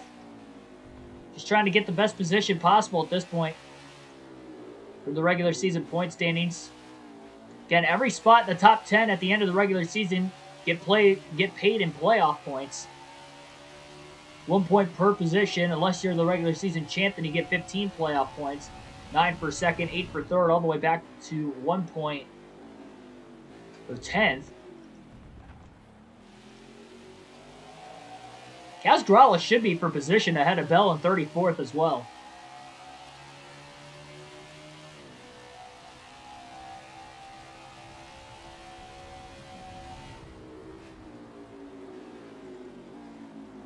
Into the front stretch chicane. Bell almost missed it.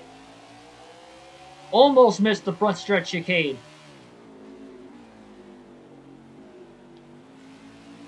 He had those tires locked up big time. But he did have 2 right side tires up on the curbing. He has missed the front stretch chicane twice today. He has not missed the back stretch at all.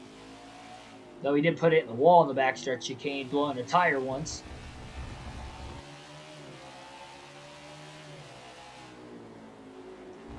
Just part of a lot of the damage of the race car.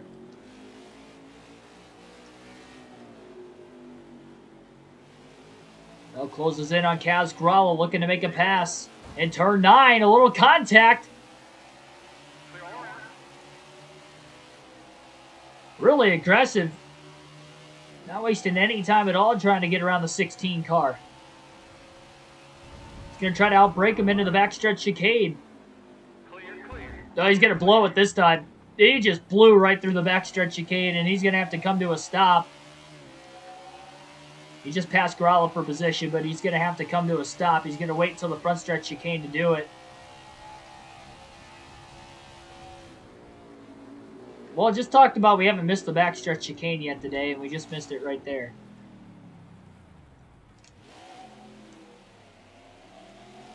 Grala gets back by for position. Third stop and go penalty of the day for Christopher Bell. We are at lap 62.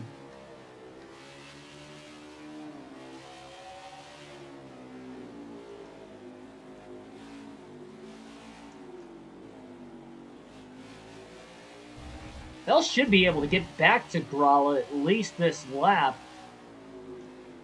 He's just way too aggressive in the braking zone, trying to make the pass on the 16. He's going to be more patient this time around.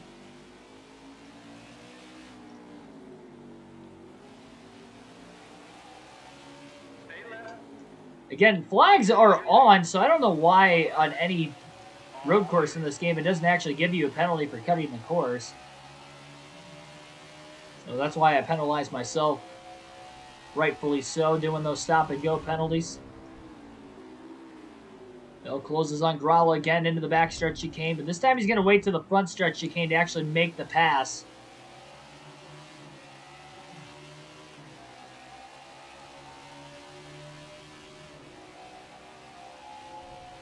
Here's the checkup.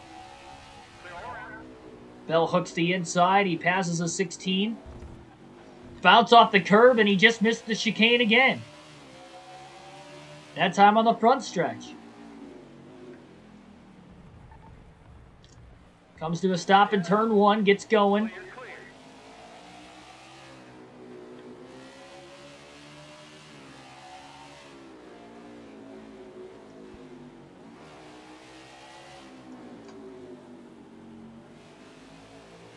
Tell those tires are getting older for Bell that he just keeps blowing right through the chicanes on both ends of the track all of a sudden.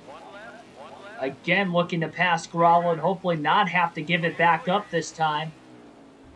Passes him. At least immediately won't have to give it up. Pressure should be off now. He'll pull away from the 16.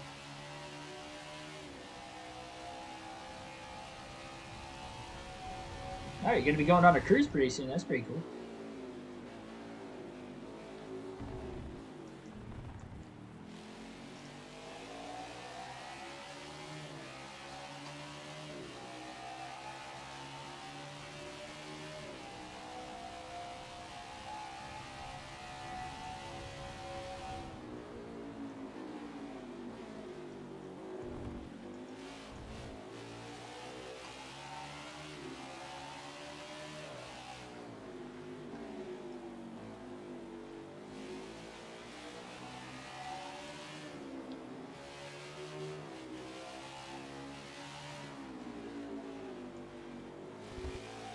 I want to see predictions down in the chat below as we're just past the halfway point in the Bank of America Roval 400. What position do you think Christopher Bell will be able to scratch and claw his way back to by the end of the race? He's made his way to 34th at lap 64.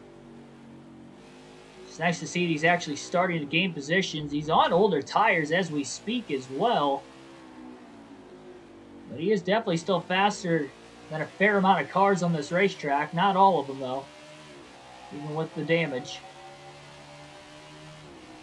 Seems to be a pretty decent battle for the lead between Austin Dillon and Martin Truex Jr. for the most part in the race today as well.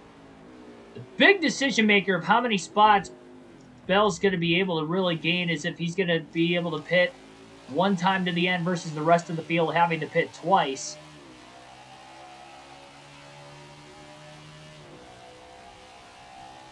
If he could just make it to lap 75, he's at least got a chance.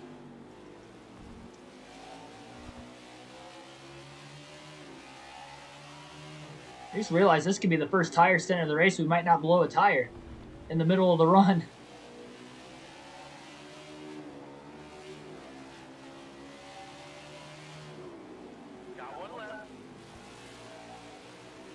Bell sends it under Almirola, makes the pass. Now for position, Almirola scored 18th, Bell still in 34th.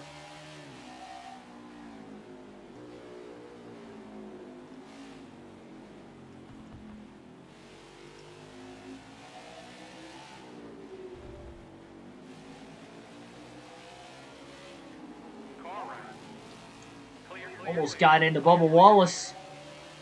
Bell was just able to check up in time.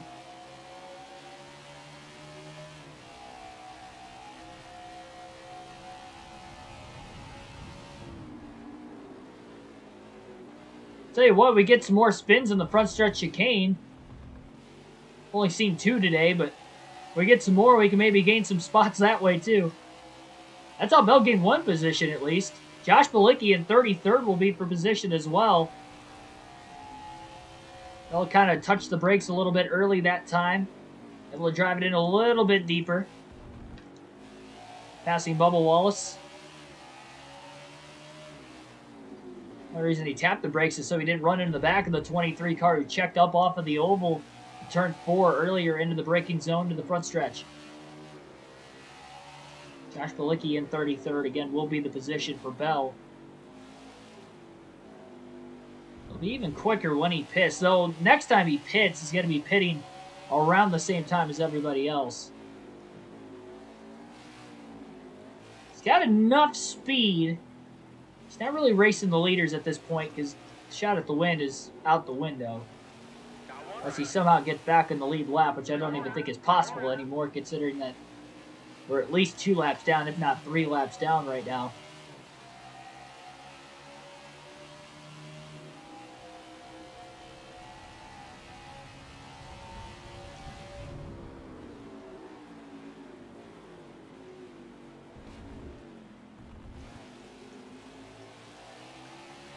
Pretty good run that time for Bell as he closes in on Bilicki. Bilicki running wide in the middle of the oval. Oh boy. Chopped down to try and block Bell at the last second. Bell stayed in the gas and just got underneath, and that was really close. A little skatey off the turtles. Bell powers through.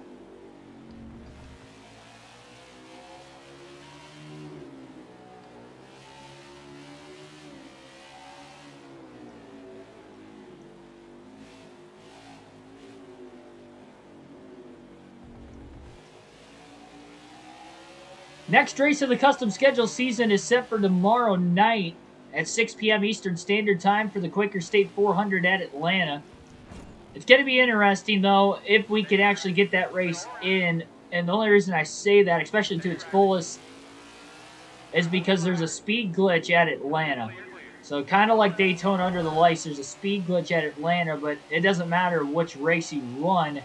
It does seem like the Quaker State 400, which is a race we're running tomorrow, you can kind of get away with a little bit more. Stenhouse checked up that time. Bell got into the back of him. Bell backs up the Backstretch chicane a little bit better than Stenhouse, but he just can't get back to the gas as soon as in with the damage. We'll have invisible bus stop. Shooting all the way down to the apron that time to get around the 47 car. Oh man, almost missed the front stretch chicane again. Barely stays in front of the 47. He's missed the front stretch chicane 4 times, the back stretch chicane once.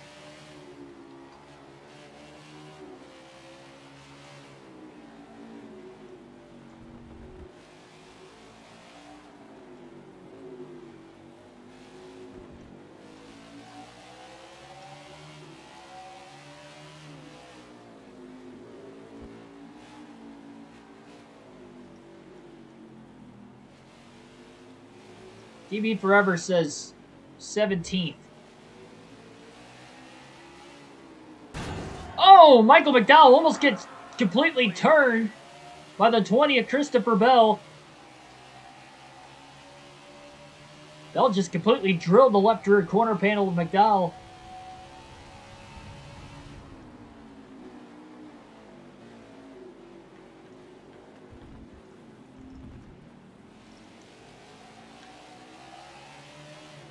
That car's double wide now in oval 3 at 4. This is going to be interesting down into the front stretch chicane. We've seen a couple spins in this area of the racetrack today. Bell wasn't around the spin when it had happened, though. Locked up by the 14 of Briscoe. He hops off the curb. Bell kind of let him go in the middle of the corner. He was anticipating the 14 hitting the curb as he did. Briscoe did a great job keeping control of his race car. Some of Briscoe's better runs this season have been on the road courses. He currently runs 13th tonight. Bell shot the gap to get around the 14. Now looking to get around the 43 of Eric Jones. Contact. And that contact shoved the 43 of Jones wide into the AstroTurf. Bell to the outside of McLeod for position. For 32nd, McLeod gets into him. Overrunning the corner himself. Bell almost puts it in the wall. But it's kept it off the wall and clears McLeod.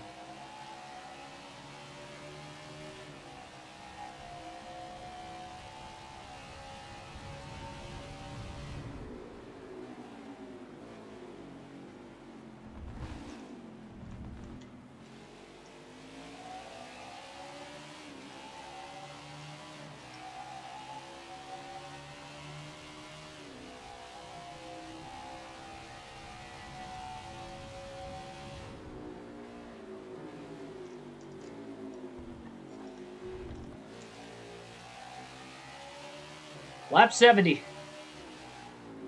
I mean, we're just really banking on getting to lap 75 right here.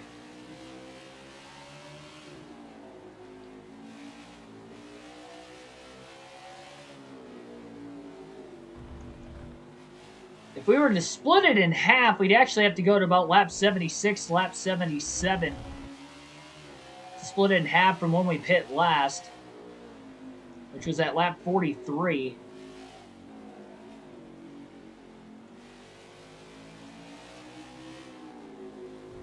I don't even think the crew chief is going to tell us when we're low on fuel either, so we're just really hoping we don't run out on the racetrack.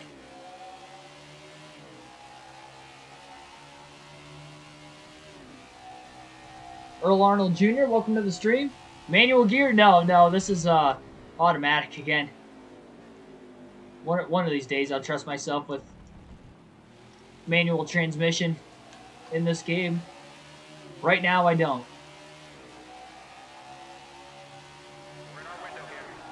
Oh, well, crew chief just mentioned about pitting as we speak. I do not trust that Bell's going to be able to make it much longer as he almost slid into the wall. Still holds clear on the 2 of Keselowski.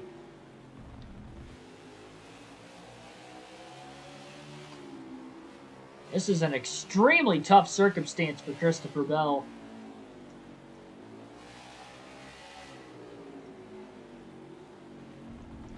Now, he is a couple laps down, so that may help him.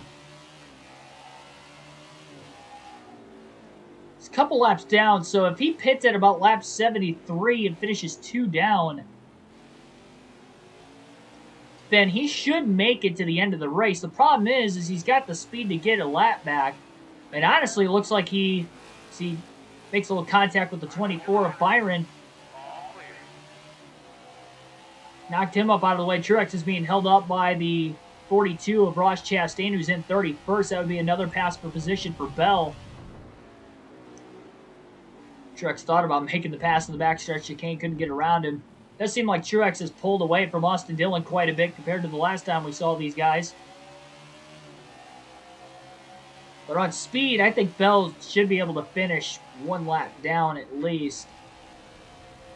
He's going to stay out of the pits again. Passes Chastain for the spot into the front stretch chicane well before even having to brake for himself into the front stretch chicane. Passes the leader Truex as well to get a lap back. It says 5 laps of fuel. I don't trust him, but I think we have to. Really do not trust the crew chief, but I think we got to risk it if we're going to try to make it on one last stop. No way of really trying to save fuel in this game either.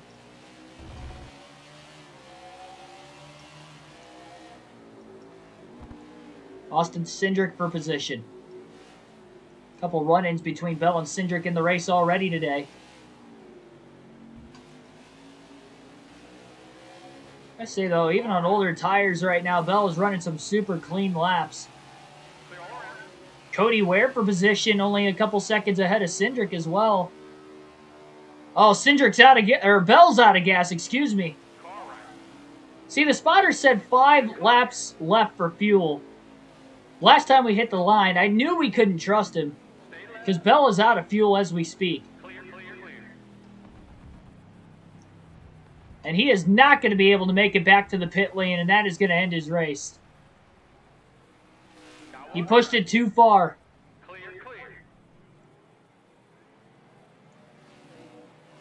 They have to pull up in front of traffic. It's not going to work. He's out of gas.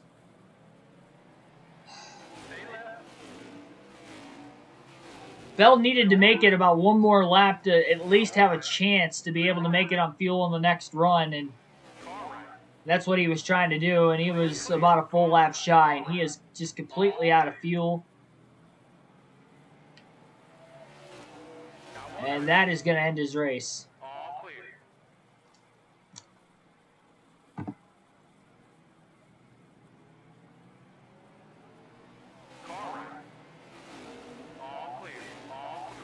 Well, it's going to be a 39th place finish today for Bell. The only driver he's going to beat will be Chase Elliott.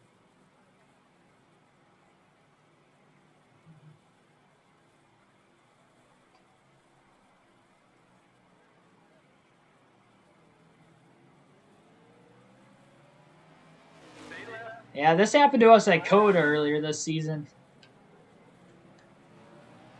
I mean, you just can't trust the crew chief. As soon as he says you have a couple laps of fuel left or you have 5 laps of fuel left, we have to pit like right then and there.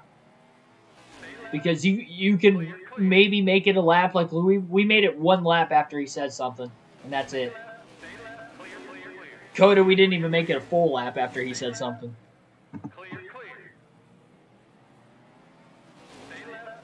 Yeah, we risked it. We just risked it too far, way too far. We're gonna have to hop out of the race. We're gonna have to hop out of the race and then hop back in and a 2% race and get the finishing results. We did make it past halfway, so no trivia tonight. About 3/4 of the way home.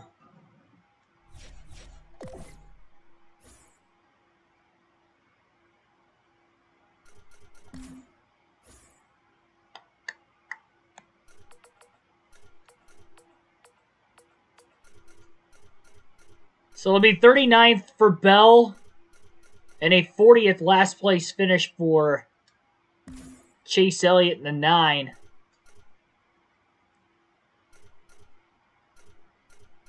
Second DNF at a road course this season for Christopher Bell as well.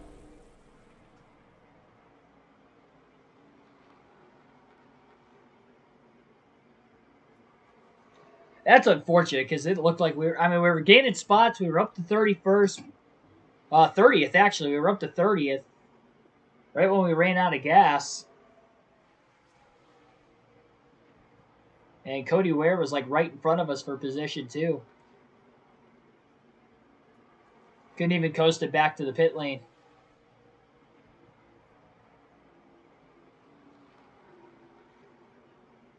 Ran out right in the middle of oval 1 and 2. So just less than a half a lap we would have had to go on a road course, especially without gas, and it just wasn't possible. For some road course racing. The Charlotte Roval has turned into one of the most exciting events that sends the top 8. Bell will get a redemption race at the Roval later this season. It will be the round of 8 cutoff race. We'll have to see, though, if he will still remain in the playoffs up to that point in the season. So hopefully the finishing order won't get too randomized here. Well, we're definitely going to check up off the start and let everybody go underneath us. And so it's going to be 2 laps. It's going to be 2 laps to decide the winner of the race.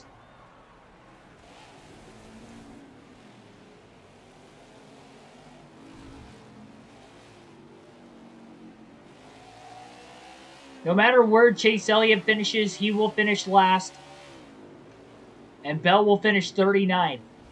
But the rest of the positions, the other 38, will be up for grabs. And what looked like we weren't going to get a 12th different winner of the season, we could have a randomization of the finishing order now with Bell DNFing.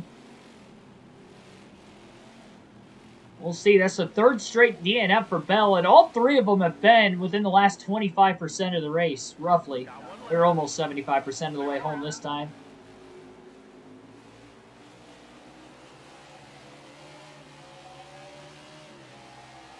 Yeah, I see a lot of you guys, seems like you may have had trouble with it. With the pit, not the pit road, pit road at some tracks, but just no telemetry, just really stinks.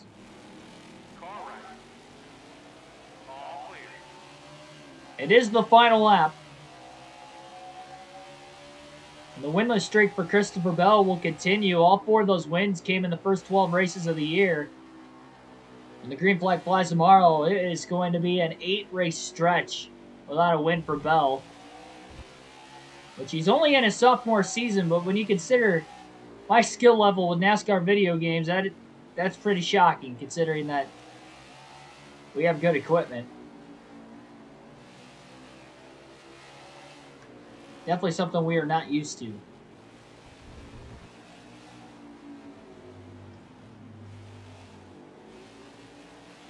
I didn't get to see your stats, Earl. I saw you post them, but I didn't have a chance to read it.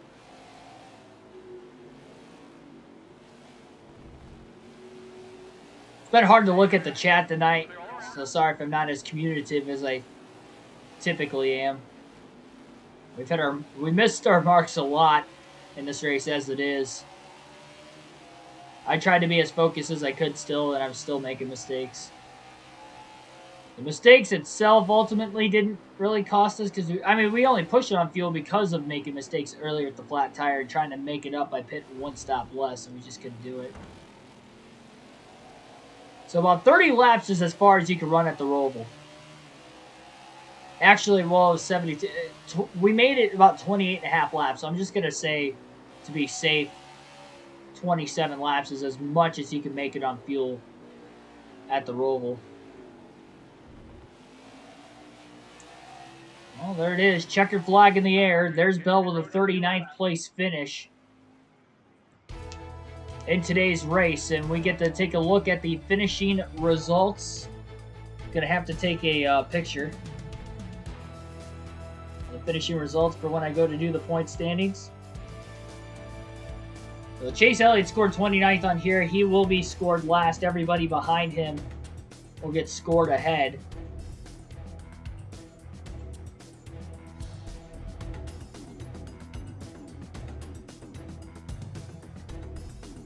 And Josh Bilicki is going to get the upset win at the Charlotte Roval.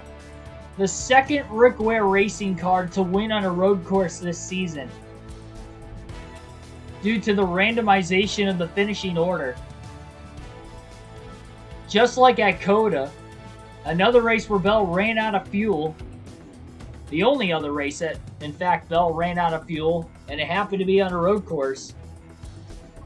And the randomization of the finishing order has allowed for now not only Cody Ware, but Josh Bilicki to have a win for Rick Ware Racing in a race where it almost looked impossible that we were going to get another different winner, considering all the drivers who are at the front of the field had at least one win on the year, and now Josh Bilicki will be playoff bound with that 52 team. That is crazy. Just 4 spots remain. 12 different winners after 19 races this season. That's how competitive it has been with the field, randomization or not. And we may get 16 different winners because we still have 8 races to go until the playoffs. And our next race will be tomorrow night, 6 p.m. Eastern Standard Time. Again, it will be at the Atlanta Motor Speedway.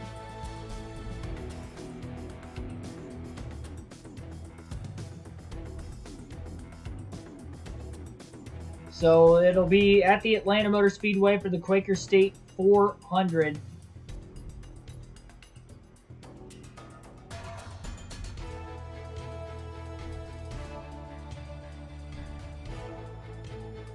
Absolutely insane. Take a look at the top 10 outside of Josh Bilicki getting the win. BJ McLeod finishes second, William Byron third, Bubba Wallace fourth, and Martin Truex Jr. rounds out the top 5. Ryan Newman 6th, Justin Haley 7th, Quinn Houff 8th, Anthony Alfredo 9th, and Ryan Blaney rounds out the top 10.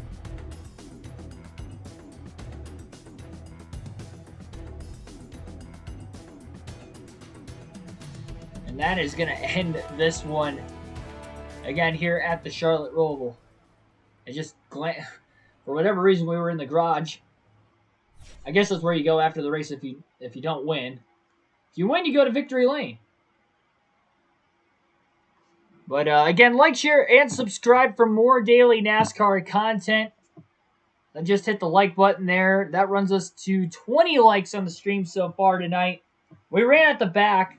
That's 3 straight DNFs for Christopher Bell. What it looked like he was starting to hit his mojo with consistency. 3 straight top 10s followed by 3 straight DNFs. And now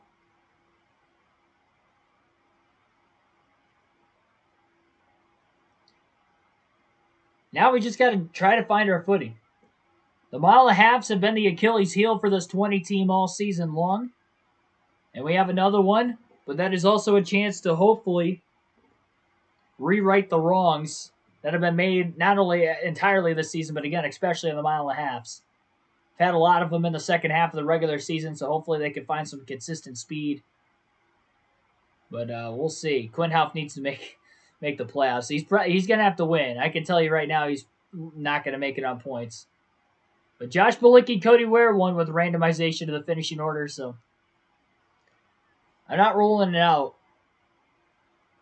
Still got to go back to Talladega one more time for the end of the regular season as well. Atlanta has a speed glitch. We'll hope for the best. We'll go live at 6 p.m. Eastern Standard Time tomorrow. We'll try to race. If we have the speed glitch, I don't know what we're going to have to do. I mean, probably just going to have to hold off on Atlanta if we have it too early in the race. The thing is, though, it's like, once we get it, it almost seems to not stop. Like, it happens continuously. Like, you might go a lap or two without it, and then you'll get it randomly, like, within the first little bit of the race, or whenever you get it. In any of the races that there is a speed glitch, you get the speed glitch. It happens in that same spot, like every lap to every couple laps. And it does not stop until you get to the end of the race, if you can make it to the end of the race. So, I mean, yeah, we'll hope for the best. I'll see you guys tomorrow night. Everybody have a good rest of your Wednesday.